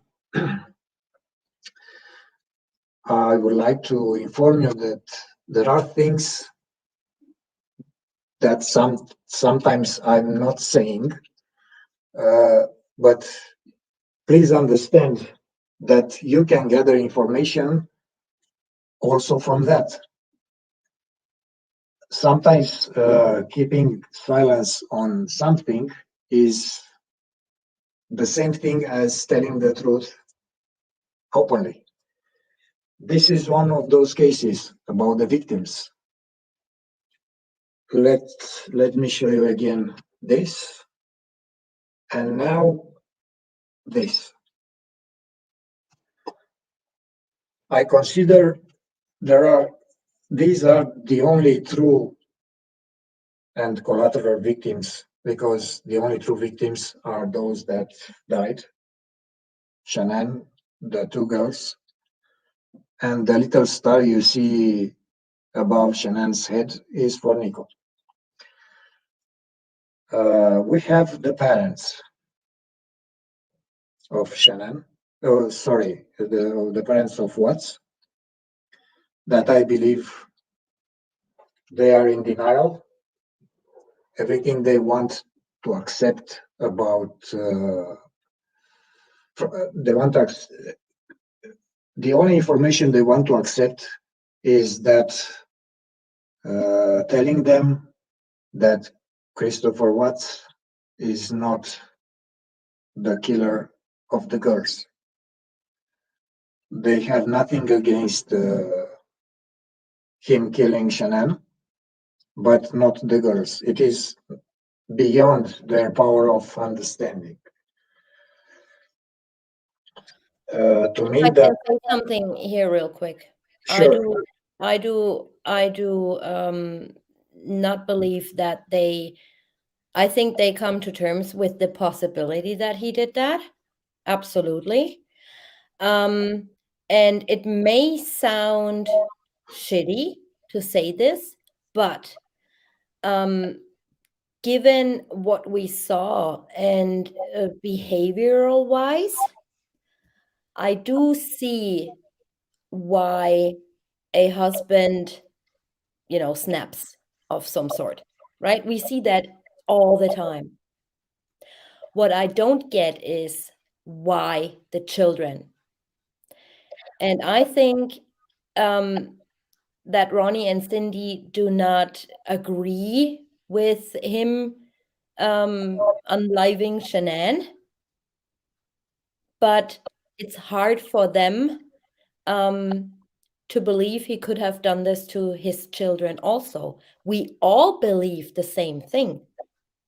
We all see somehow that, given her outbursts and stuff like that, that he could have snapped and, just did it.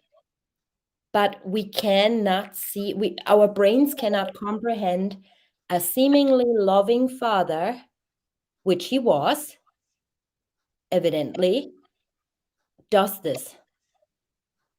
You said seemingly, because everything we know about the family dynamics is from Facebook. Exactly. See, we don't know anything that's been going on behind the scenes, but neither do Ronnie and Cindy. Like I said earlier, or in the previous live stream, they didn't even know that they went into bankruptcy. They didn't know anything about this. Chris kept very, very quiet when it came to this, right? The Shanann's family, on the other hand, they knew everything. They were there. They probably, and that's just my opinion, because it followed up so quickly, that they went into bankruptcy, and a few months later, the Shanann and Chris filed for bankruptcy, and they were living together at that time. So I'm just using common sense, that they must have had talked about their financial situation, in my opinion. But the Watts family, as in Ronnie and Cindy, they didn't know anything what's been going on. Nothing. He did never say anything. And this is also why I believe that it's so hard to come to terms with what went on, because they had no clue.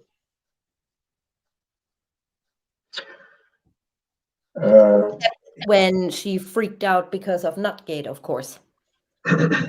We did everything we could, and not only us, to tell them the truth as we see it.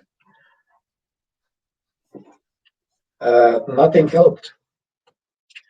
It's not that they didn't have the information, but I have to say it is totally understandable. They are in denial. I really hoped that by speaking to them, something will change. I was wrong. Maybe I was not too convincing. But talking about killing the girls, I have to say I have a small advantage. You know, I'm a mom too. And even though I heard many people saying in Facebook groups and on YouTube, oh, I wouldn't support my child if he did that. Of course you would. Every mother and every parent does support their child, no matter what. And No, there's always a glimpse of, you know, of hope. course, searching for the why and searching for answers. But every parent would do anything for their child. And I think it's unfair to Ronnie and Cindy to say, you know, what did you bring up? And you know how people talk. No, I don't blame them, even for being in denial. It is totally understandable. I'm not sure how far a parent should help their criminal son or daughter, but okay, I can understand. Yet I have the advantage of seeing things even worse. I mean, I don't Yeah. want to give you examples. I don't want to horrify you or upset you with very gruesome things I saw and confessions that you would be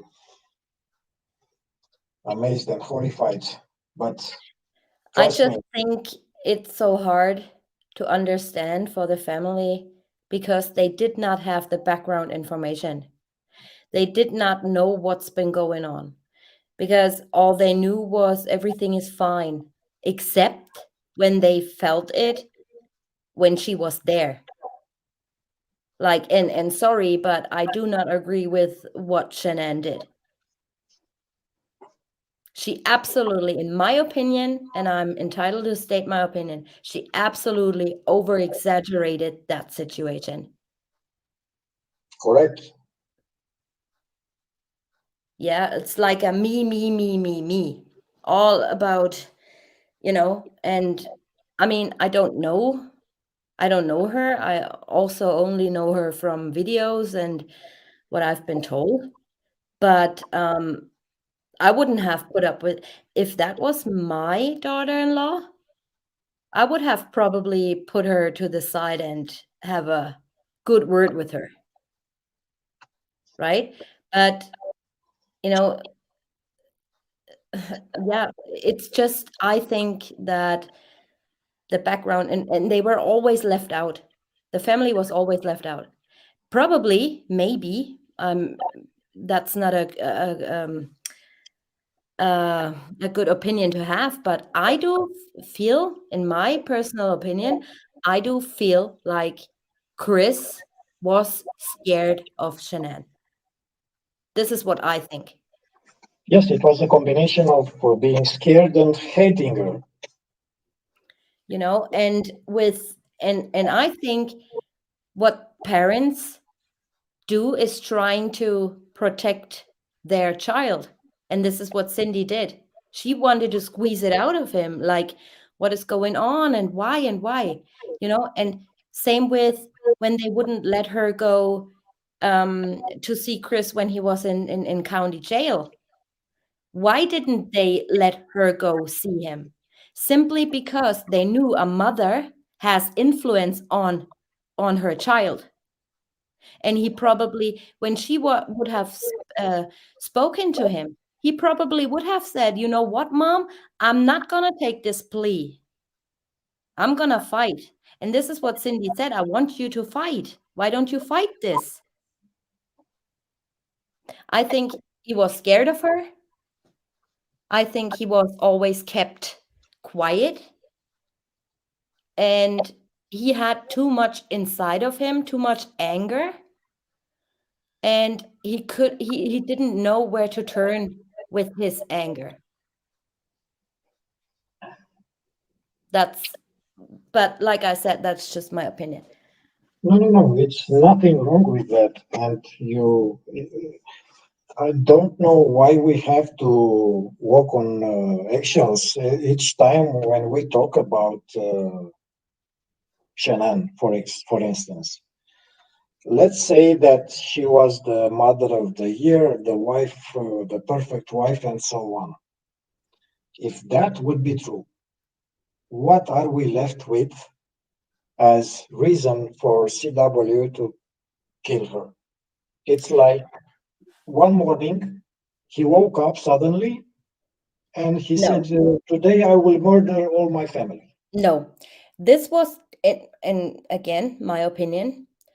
I think what happened is that this was developing over years. Of course. As Yeah. he stated himself in, I can't remember if I read it or if he said it. He stated himself, like after a year, they fell out of love. We don't know what's been going on and what, I'm not saying that, she was a bad person or anything. I don't know her.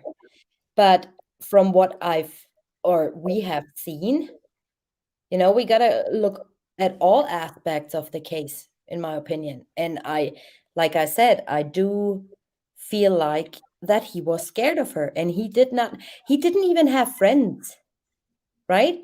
All his friends, quote unquote, were her friends. He didn't know where to turn to. And God forbid he would have said anything to his parents. Because Cindy, I can imagine Cindy telling her, "Listen, what you're doing is wrong." Or even maybe Chris's sister would have said something to her. And he didn't want that confrontation. He wanted to please everyone. And inside, He was like a volcano ready to explode. This dude was a ticking time bomb, in my opinion.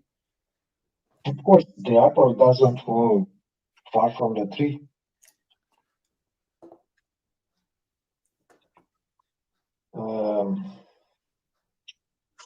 Yeah. Okay. Going back to the collateral victims, I consider Frank Ruzek Jr. and Frank being broken, yet they don't know everything about what happened. I agree. It is another way of saying, for those that didn't observe already, that somebody is missing from this picture. Okay, so saying that, I have a few questions to address in this presentation to Sandra Rucek. For Sandra Rucek only, I'm not talking about the family, I'm talking only to Sandra Rucek. Let's see what do I have. First question, why did she call CW 12 different times on July 24th, having almost 30 minutes of conversation? If somehow she sees this presentation, I hope she will have some answer for us. Otherwise, it's not our fault that she will be considered a suspect indefinitely.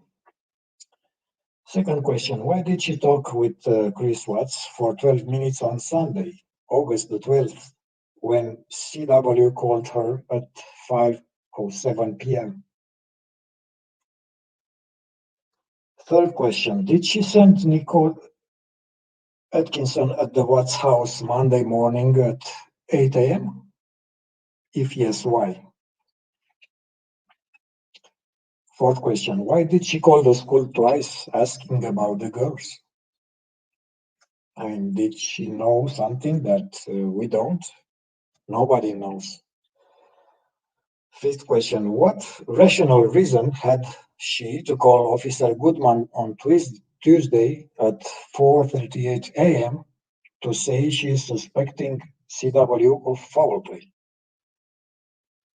What evidence had she to accuse him in relation to the murders? Connected to this, another question, what did she mean by becoming irate on CW if he was involved somehow? Did she know something about CW's plan?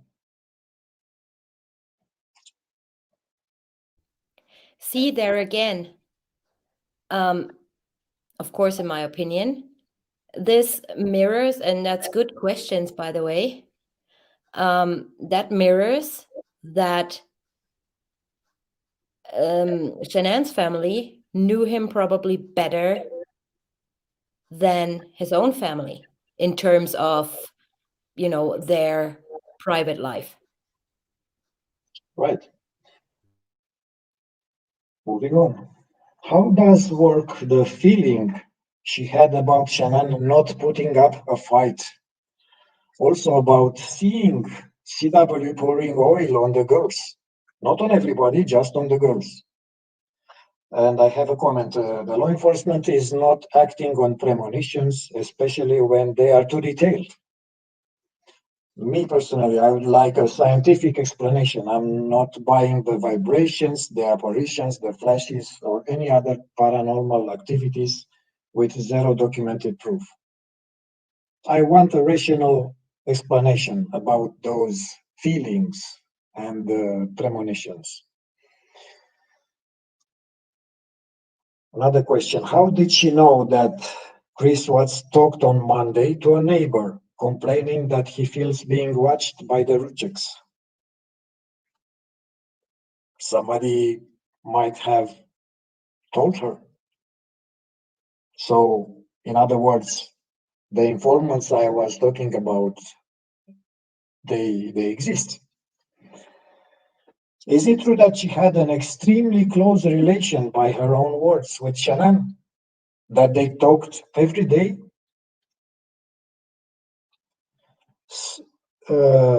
If that is true, why did she refuse to go to Colorado for months if Shanann was her most precious being?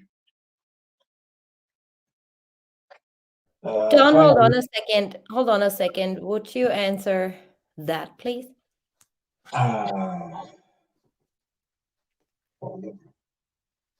what is the agenda? What is the agenda? It sounds like people are making excuses for privilege and scapegoat is Shanann.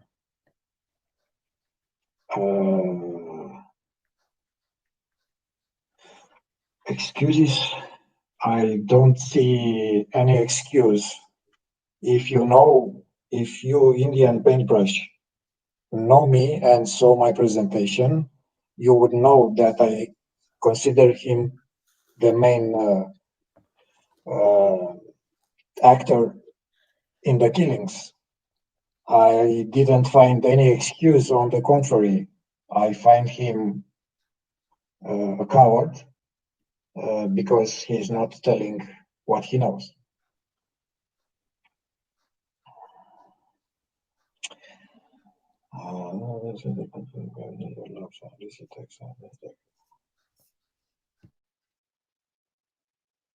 Right. Yes. One last question. Why did Sandra Ruchek threaten that she called the FBI on the morning of Wednesday, August the 15th? And my last comment is that Hold on a second. What do you mean by that question? Why did she threaten that she called the FBI? Who did she threaten with? Who? She threatened, she called the law enforcement, the police on Well County. And she threatened that that she called the FBI because they are dragging their feet. Oh, okay. Okay. It is in the discovery. It isn't in the discovery. Right. So Okay. I'm asking myself, why is she the only one doing all the talking, all the decisions, all the strategies? Aren't also two men in the family? It should be.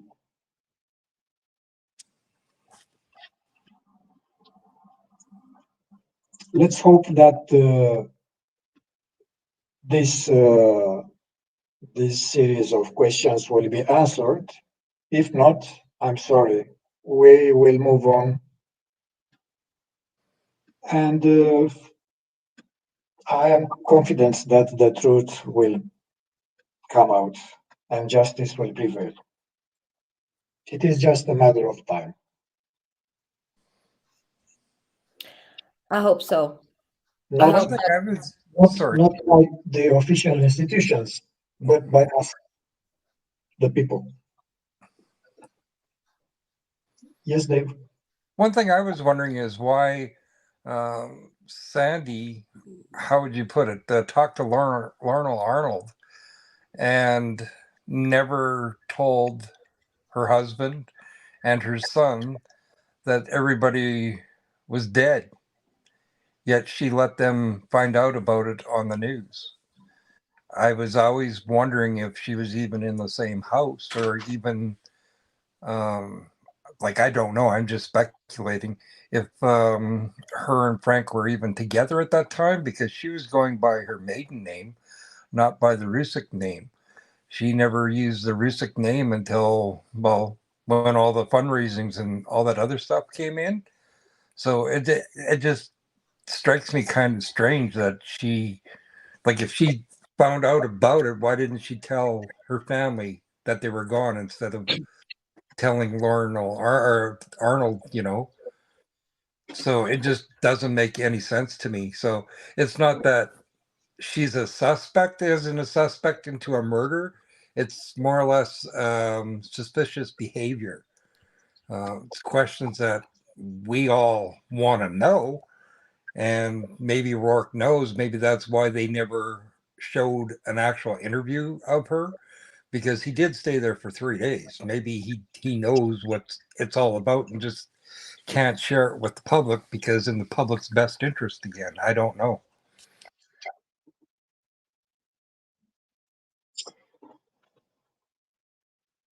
Yes, we have a theory, but we can't say it right now. Yeah, what she said to I mean, I don't know the exact time when law enforcement informed Sandra, but to me it seems like she knows everything first before, you know. What was odd to me is that the remaining family members, as in the both of the Franks, they state that I believe the dad was in the garden and he was watching TV or something. I would have go back to the interview to know for certain, but Yeah, that's what it was. Yeah. Arnold, I believe, stated that she got a call at around 6 p.m. and that she and it's actually there. I mean, you cannot deny it. It's in her interview. So she says that Mrs. Rusek said he was they're gonna charge him with murder, and that he confessed to knowing where they were, but on the news you're gonna hear a different story. And these were her exact words. So at 6 p.m., if we go back, hold on. At 6 p.m., let me see.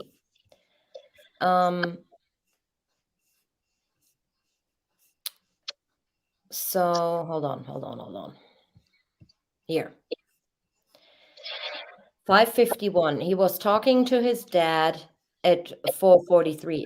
No clue how long that took, but after that, they were interrogating him. Tammy Lee gives him the screenshot or the shot of the first drone footage, and he marks that image with ECNS. That was at 5:51. So Sandra's statement to Lauren Arnold, in my opinion, makes sense when she calls her at 6 p.m., telling her he confessed to knowing where they were. Because this is what he actually did, right? At this point in time, he told them where they were, marking that picture. And that's all he said. And this is what Mrs. Rusek told Arnold. He confessed to knowing where they were. But on the news, you're gonna hear a different story. Yes, this is more proof that Sandra Rucek acted as a dispatcher. Yeah. You guys ever heard that part of the interview of Lauren Arnold where she said that? If not, I can try and find it. It will take me like 2-3 minutes. I'm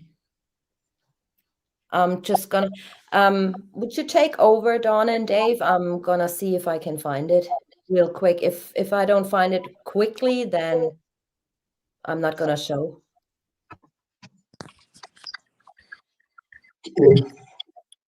I bet she's going to go comb her hair again. But if do you have any questions? Like, we have lots, but 9 chances out of 10 we're never ever gonna get our answers. It's like lots of speculation. There's a lot of stuff that's in the discovery that contradicts itself. When you have 2 or 3 different answers for one thing, there's something wrong. And it's like they're feeding us a narrative what they want us to believe that happened, but yet Right. they have all this information and they're saying something else actually did happen. So it just I don't know. It's not that we're bashing anybody or accusing anybody of doing anything at all, especially No. Sandy of murder. There's no way. No, it's just that her suspect, as in her behavior, um, it's like we don't know if she was ever questioned off the record or on the record because there was nothing ever said. It's like Rourke and his cronies, they spent 3 days there at the Rusick's house, but yet Ronnie had only spoken to Rourke once, like ever since this happened. And it was about getting Chris's phone back, his cell phone. And it was more or less no, because in case there's going to be an appeal. And that's the only time that anything is ever said to Ronnie from Rourke. So I know that Sandra or Sandy knows more than Frank and Frankie what's going on. But I agree. I wish that she would actually share that with them because maybe they won't be so angry and so hurtful. But then again, what is it that she knows that she doesn't want them to know? It just doesn't make any sense. Right. You said it very well. And talking about suspects, I took great care to write on my slide with the network of suspects the definition of a suspect: someone who is under suspicion. That's all. I didn't Yeah. say under suspicion of murder. This is the definition from the dictionary. Okay, I found it. I'm just gonna play it real quick.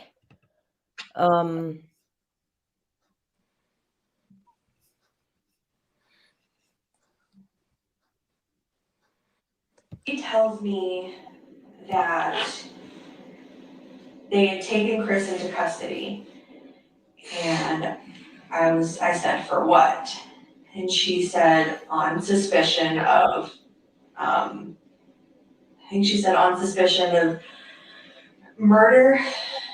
She said, he just said that he knew where they were. She said, but the news is gonna report something different. So I knew what I was gonna see before I saw it. Because the news and everybody was saying that he had confessed to murdering all 3 of them. My understanding was he had only confessed to knowing where they were. Yep. So he had only confessed to knowing where they were. Weird, isn't it? It's very weird. Again, why didn't she tell Frank and Frankie? Why is it that she called Arnold and told Arnold? It does not make any sense whatsoever. Well, you gotta keep in mind, Lauren. Sorry, Lauren Arnold actually went out and created that GoFundMe or whatnot. That's And right. she made like 160 grand. Yeah. So That was underneath Sandy's name too. And then once that was on the second day that they were missing, she created a GoFundMe to help bring the girls home. And then once it ended, she put up a PayPal link so that the money would go straight to Sandy also. So we'll never know how much that actually raised and what they did with the money because Colorado Victims Against Crime paid for everything, for sending the girls back, for the funeral, for lost wages for the Rusicks, hotel, everything. They paid for everything. So I don't know what happened to that, 169,000 plus. right. Well, I just find it very strange. Very strange things occurring. And if I remember correctly, when I found that old interview by mistake, basically, of Rourke. Don, do you remember that where he said, well, he told us something, and so they basically went with that, what he told them in secret. When I said, what other confession was there? He only told Rourke. Yes, I remember. That was very strange. Indian paintbrush, TJ has done many, and I'm talking many lives about NK being involved. They actually have videos about NK being involved.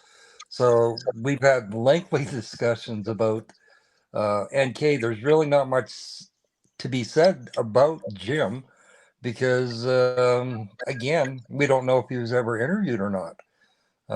He might have been by the FBI, but then again, the FBI doesn't have to disclose that with the public. In my personal opinion, I don't think Jim has anything to do with it.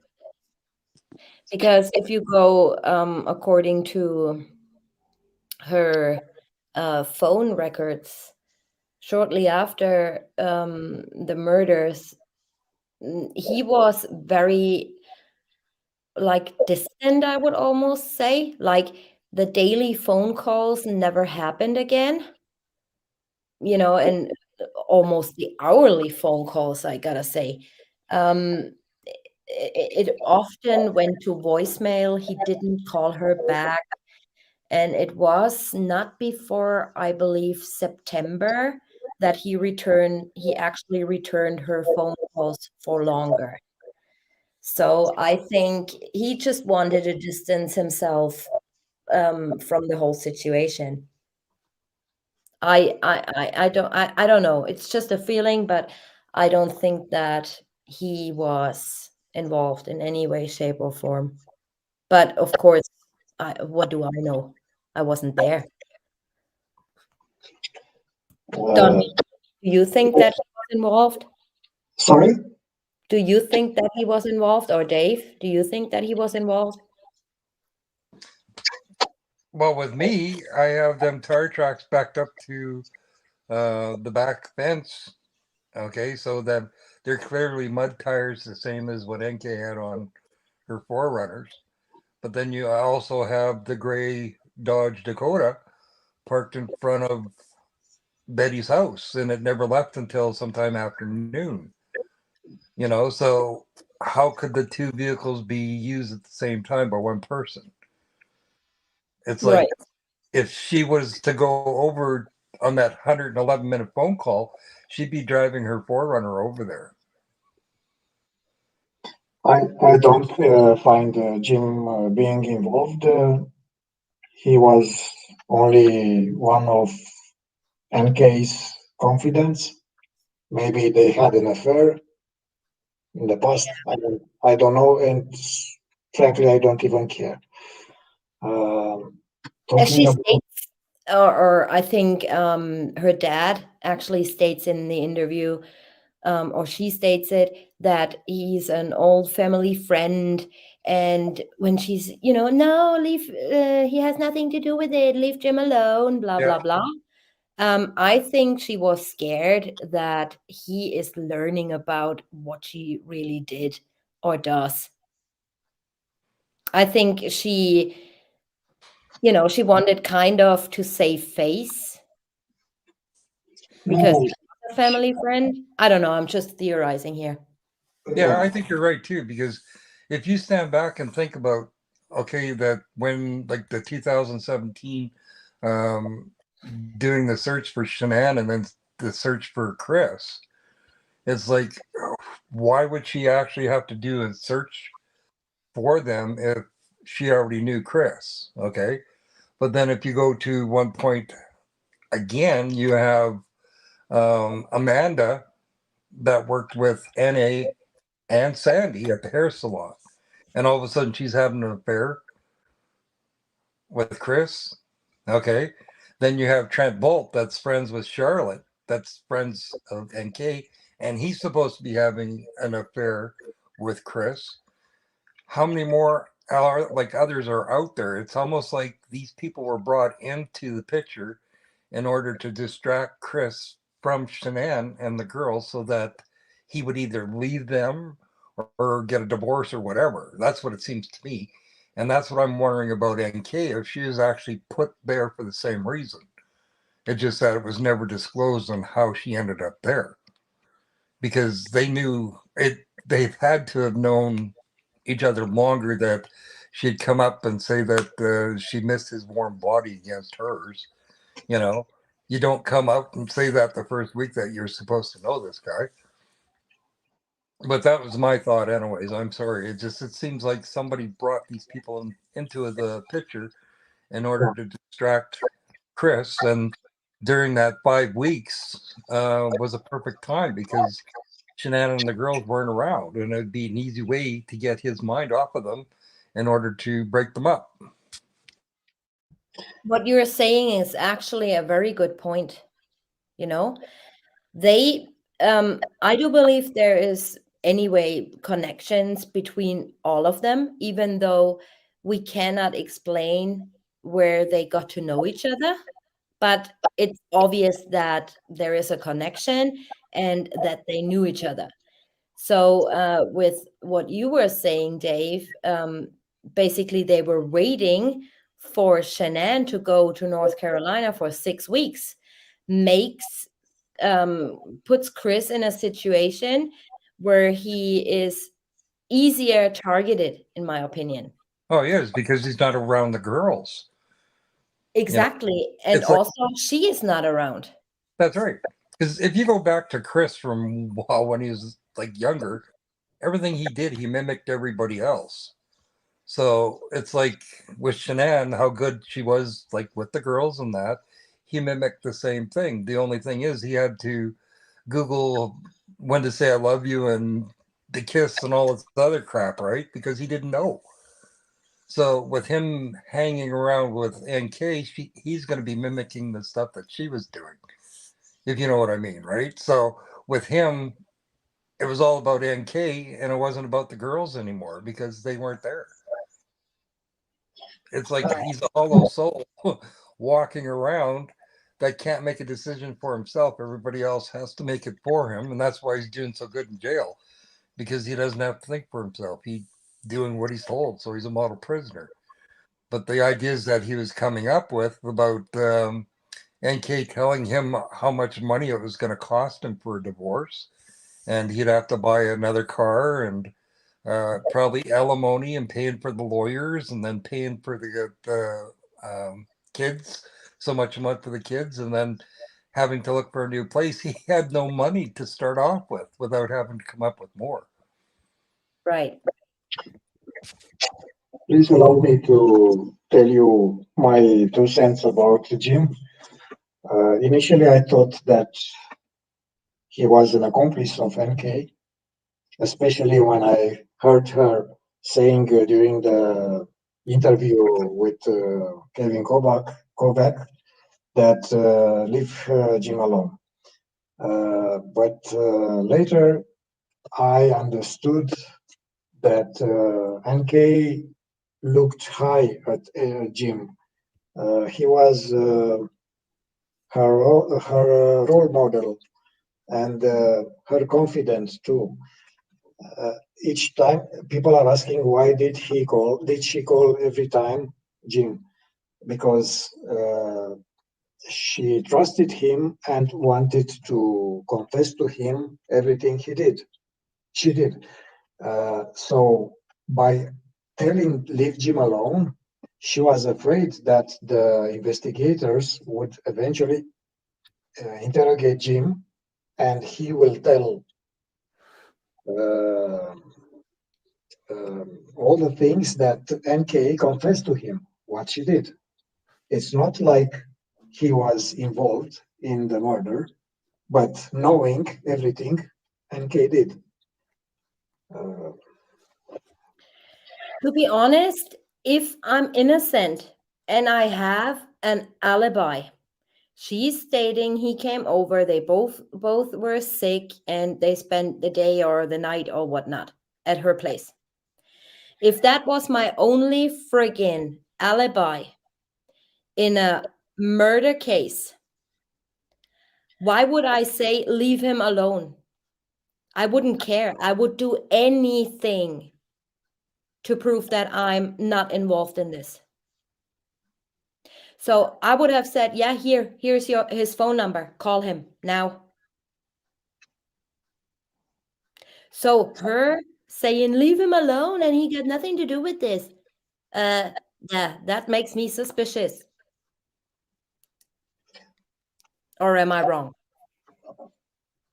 On one hand, indeed, he could have been he could have provided an alibi for her, but on the other hand, he might have known a lot, and I think she did not want law enforcement to call him because he wasn't there.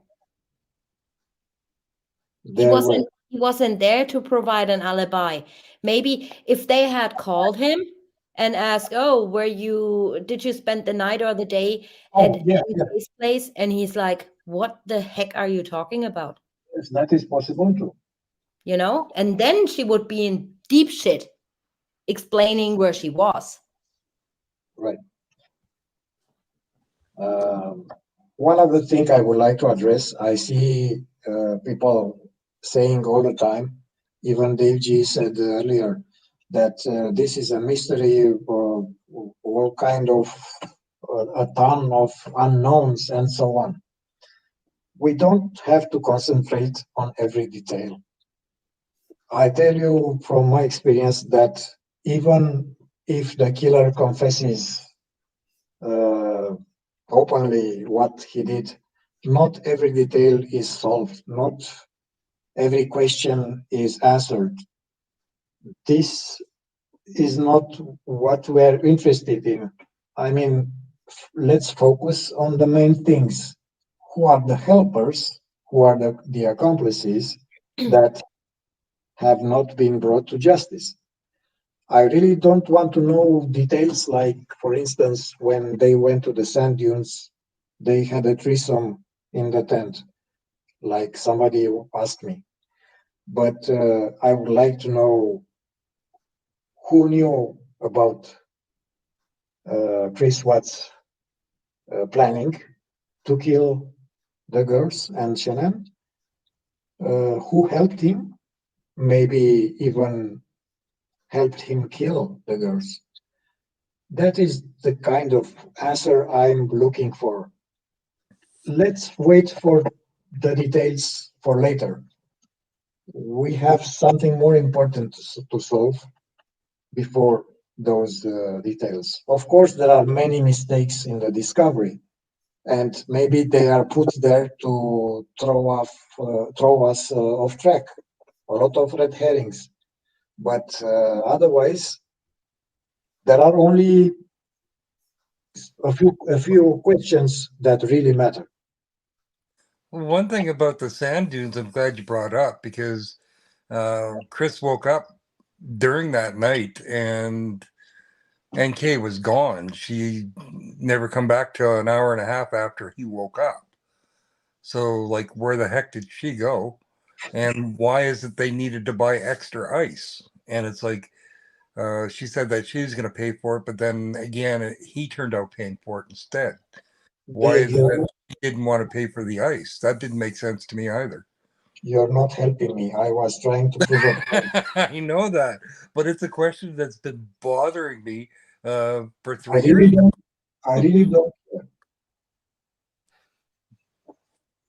See, that goes back to what it was that they used to put the girls out, like to sleep, other than just Benadryl. Because I always, because of them chemical burns on Bella's face, I always thought they used chloroform and nebulizer.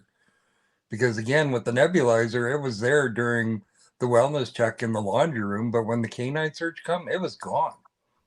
So, and with CC's lung, it's consistent to an overdose. So I don't know. It wasn't like just the coloration of her lung.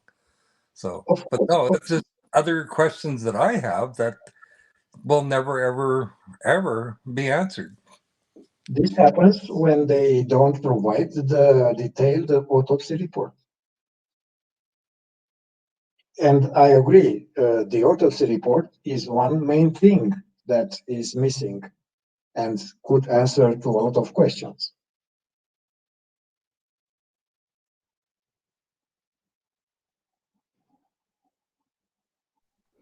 Yeah, lung was collapsed. Yes, that's true.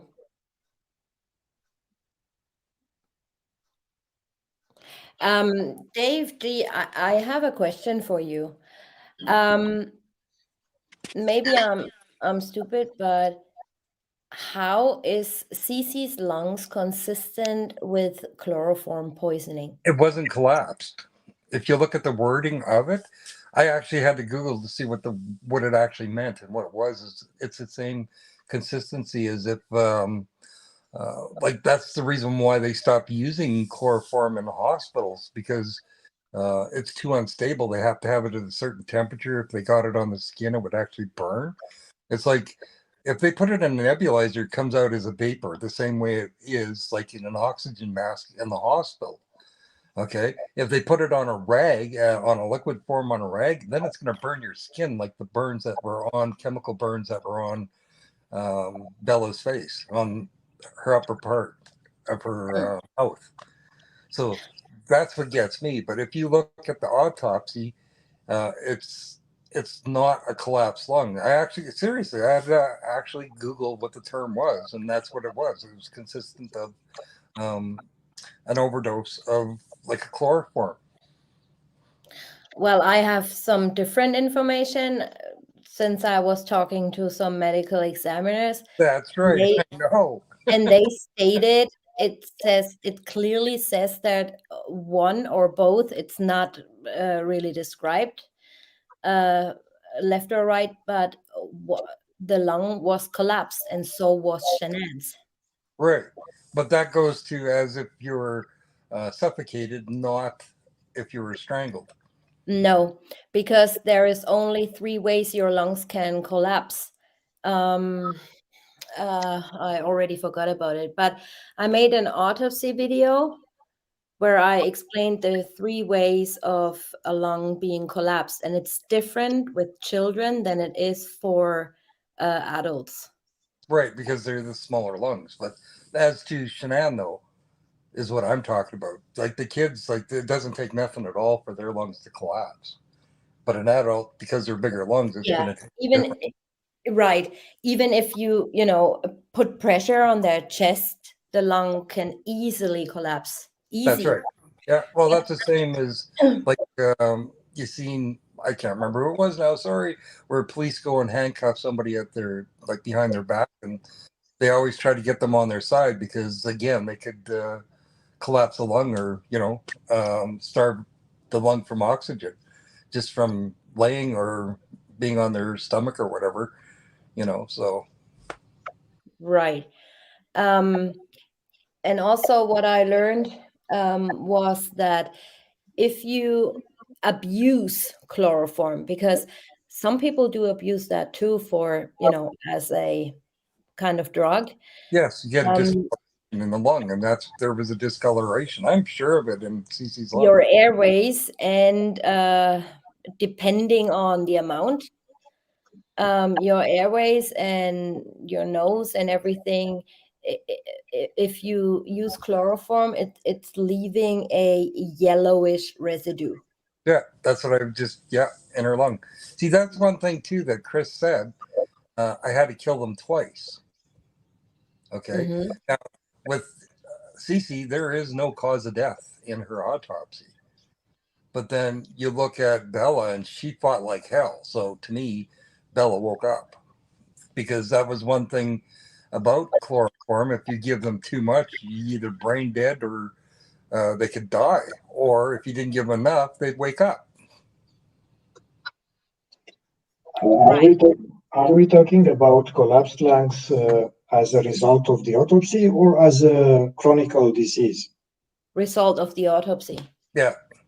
Let's not forget that she fell on liquid from 40 feet. Mm. That could cause air. No, Cece. No, Don Cece. It's not Bella, it's Cece. Yeah, it's Cece. See, with Bella, they thought she had a dislocated jaw, but it wasn't. They figured it was an air pocket in her jaw, and it popped. So because she was laying on her stomach, floating in there, that it was equivalent, not even a teaspoon of oil that was found inside her stomach. She was not alive when she was put in that tank at all. So that's a no-brainer. But no, we're talking about CC right now. Right. Sarah is actually asking something very good. Don't you have burst eye blood vessels when strangulation occurs? Yes. Yeah, and there And was nothing Chris, on them. sorry, what was that? That they didn't have anything on their No. eyes. And Chris actually says he was asked, "Oh, any bloodshot eyes?" And he said, right? When he rolled her up in the bed sheet. And then when they go further in the interview, and they were talking about her being buried out at Service 319, he then says all of a sudden, "Oh, and then that with her eyes occurred." Like, Yeah, and was and, and that from what that is it? dream though? The bloodshot? And he said, I mean, it's impossible. Either it doesn't go away, and her eyes were not bloodshot, or nor her vessels were busted. No. This doesn't go away when you die.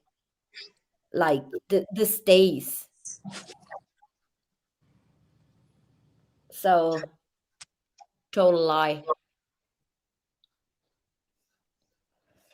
I found another interesting. Do you know what happens when a swimmer is jumping from a platform? Usually it is 10 meters high, and he falls on his stomach.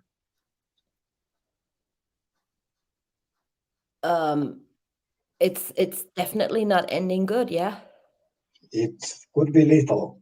So I'm not at all amazed if, because of that fall inside the tank, her lungs collapsed. Well, no, they'd only collapsed though if she was breathing, but she had passed already.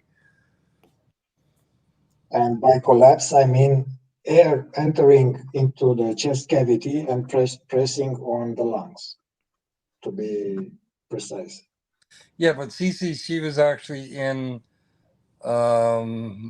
like a full tank, so there wouldn't be any kind of drop or anything there. With Bella, it was an empty tank, pretty much. That's why the bottom of her feet were bruised. Are we talking about half a tank or how? 1.4 no. feet. Yeah. For Bella and for Sissy? Yeah, Cece was in a full tank. Bella was in pretty much an empty tank. Right. And we'll never know how much was actually in them tanks because they pumped the water out too. We don't know how much water they actually pumped out of them tanks.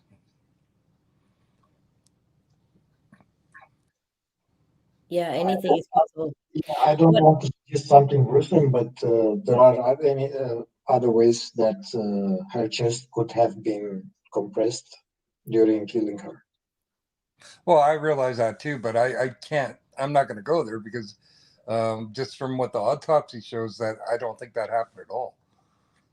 The autopsy reports that we have been that they shown to us is a joke.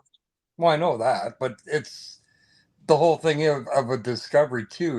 It's not really. It's admissible in court too because it's not all full fact. It's more or less a guideline to what actually happened. That's another reason why Rourke probably never even picked it up and looked at it. It's not factual. So if it was a real court case, then you'd have the full autopsy and everything else. It's just the guideline that they are showing us is more or less the cause of death. So Right. it's that with the Bella, she did put up a fight, and I don't think her lip was ripped during any kind of scuffle or anything. I think that got caught on the thief hatch when she went in. Yeah. Because And they actually tested that for blood, but did they? yeah, Okay. they put this blue stuff on it. Oh yeah. But actually, hold on a second, I have that open. I can read you what the discovery says about the thief hatch and blood. Hold on.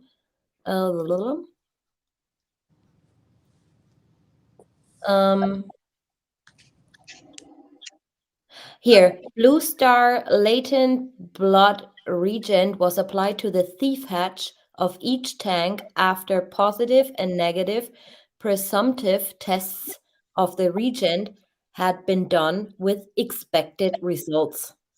And this is all they're saying.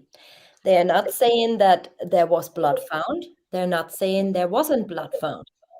All they're saying with expected results.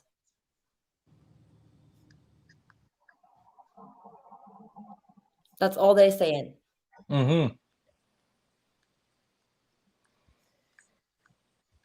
My opinion about the ping, she was there. Yeah. Absolutely, definitely, in my opinion. Yeah, if you go to that 111-minute phone call, and with Shanann's plane being late, I honestly think that during that 111 minutes, she drove over there to Chris's house to see if Shanann was even there. Because I don't think she believed him that the plane was late. And that's why his phone disconnected from the routers, because he went outside to meet her. And I don't think she left. I think she stayed, and she was there until the bitter end. So, Yeah, and the quite possible. chloroform, another thing, because I saw a thing in there about chloroform in the comments, is that it all dissipates within an hour. There's no traces of it. So, and with Shanann, she actually had what is it, like a fingerprint or a thumbprint on her neck, and she had bruising on her chin and side of her face, consistent with a chokehold that they use in military and police to subdue somebody. And it's like 1.5 seconds you can subdue somebody to put handcuffs on them, and it puts them to sleep. So depending on how they actually outlawed it, because again, you could cause brain damage or death if you did it wrong. So Right. The bruising on her shoulder was old. It was yellowish. yeah. What do you guys think about her high blood alcohol level? Do you think that high of a alcohol level in the blood really does come from decomposition? Because I was going through a few autopsies, and they all state that a high blood alcohol level can come from decomposition, but none of the autopsy reports I read had such a high level of alcohol. Right. We're still going through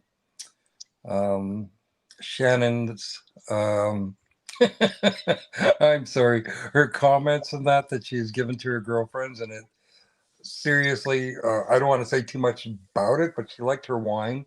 We're still digging up on them for when we do a Watts Wednesday, but there is a lot of screenshots out there, and in her own words, that she was still having the odd glass of wine.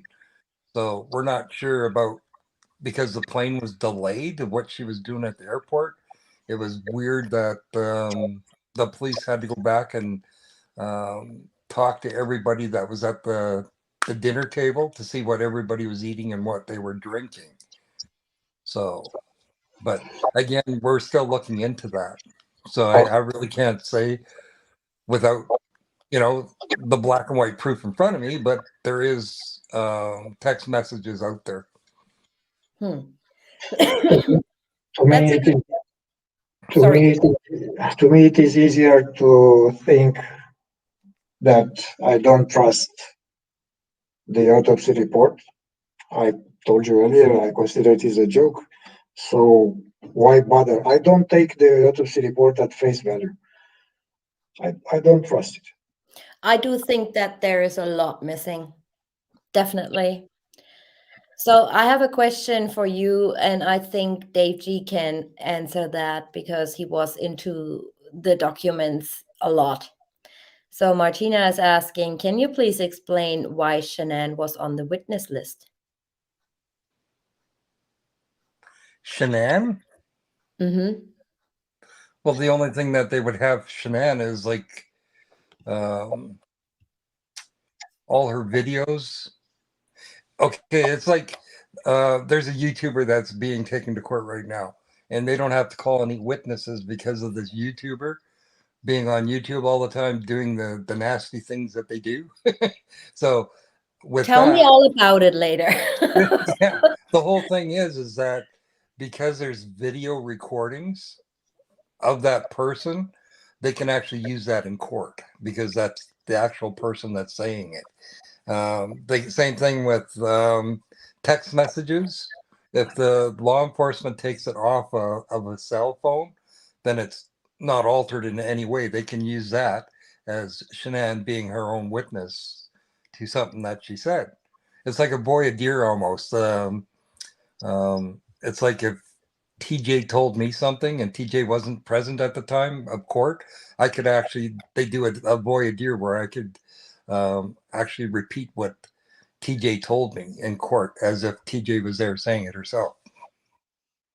I hope that hope that you understand that, or Yeah, it is clear as mud. no, I'm just wondering if I explained it okay or not. Yeah.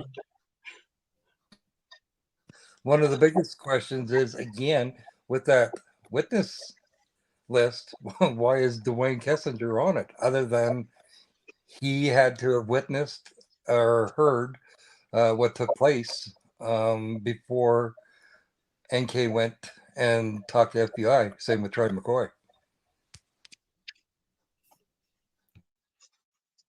Of course he did.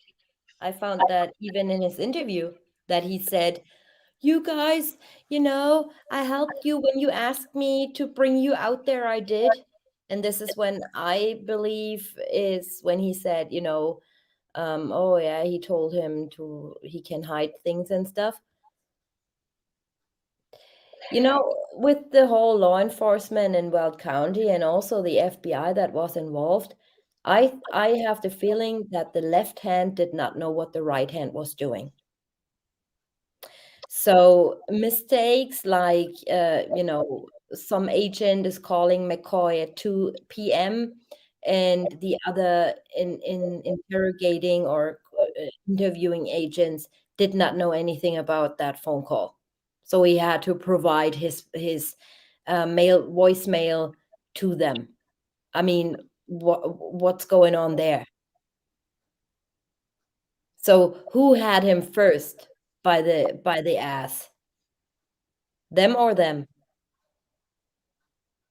I believe he knows more, and I do believe that he wiggled his ass out of the situation by being all cooperative and stuff like that. It's just the vibe I get from him. Weirdo, in my opinion. All right, you guys, longer than expected on this live Oh, it stream. is. Yeah, I want to end it here. Before I go, just a little in future things. Well, my documentary is coming out. It will take a long time. As I said, I'm gonna be letting it made professionally. Anyways, I cannot give you an exact date on when I'm gonna be going live next time because next week I'm on the road with work, and the week after, my data school is starting. So I'm trying to go live next week, but as of now, I cannot schedule a live stream and say for certain what topic I'm going to be talking about, nor if it's going to be Friday, Saturday, or Sunday. So this will be on short notice this time. What else is there to say? Blah, blah, blah, blah, blah. I can't even talk anymore. It's 2:30 a.m, and I think I gotta go to bed. It's Very. only 7:24 here, Oh, wow. and snowing and blowing. Oh, I can't wait for Christmas. That's for sure. All right, you guys, stay safe, stay true to yourself, and stay out of drama as always. And I see you very, very soon. Good night, guys. Love ya, babes. Bye-bye.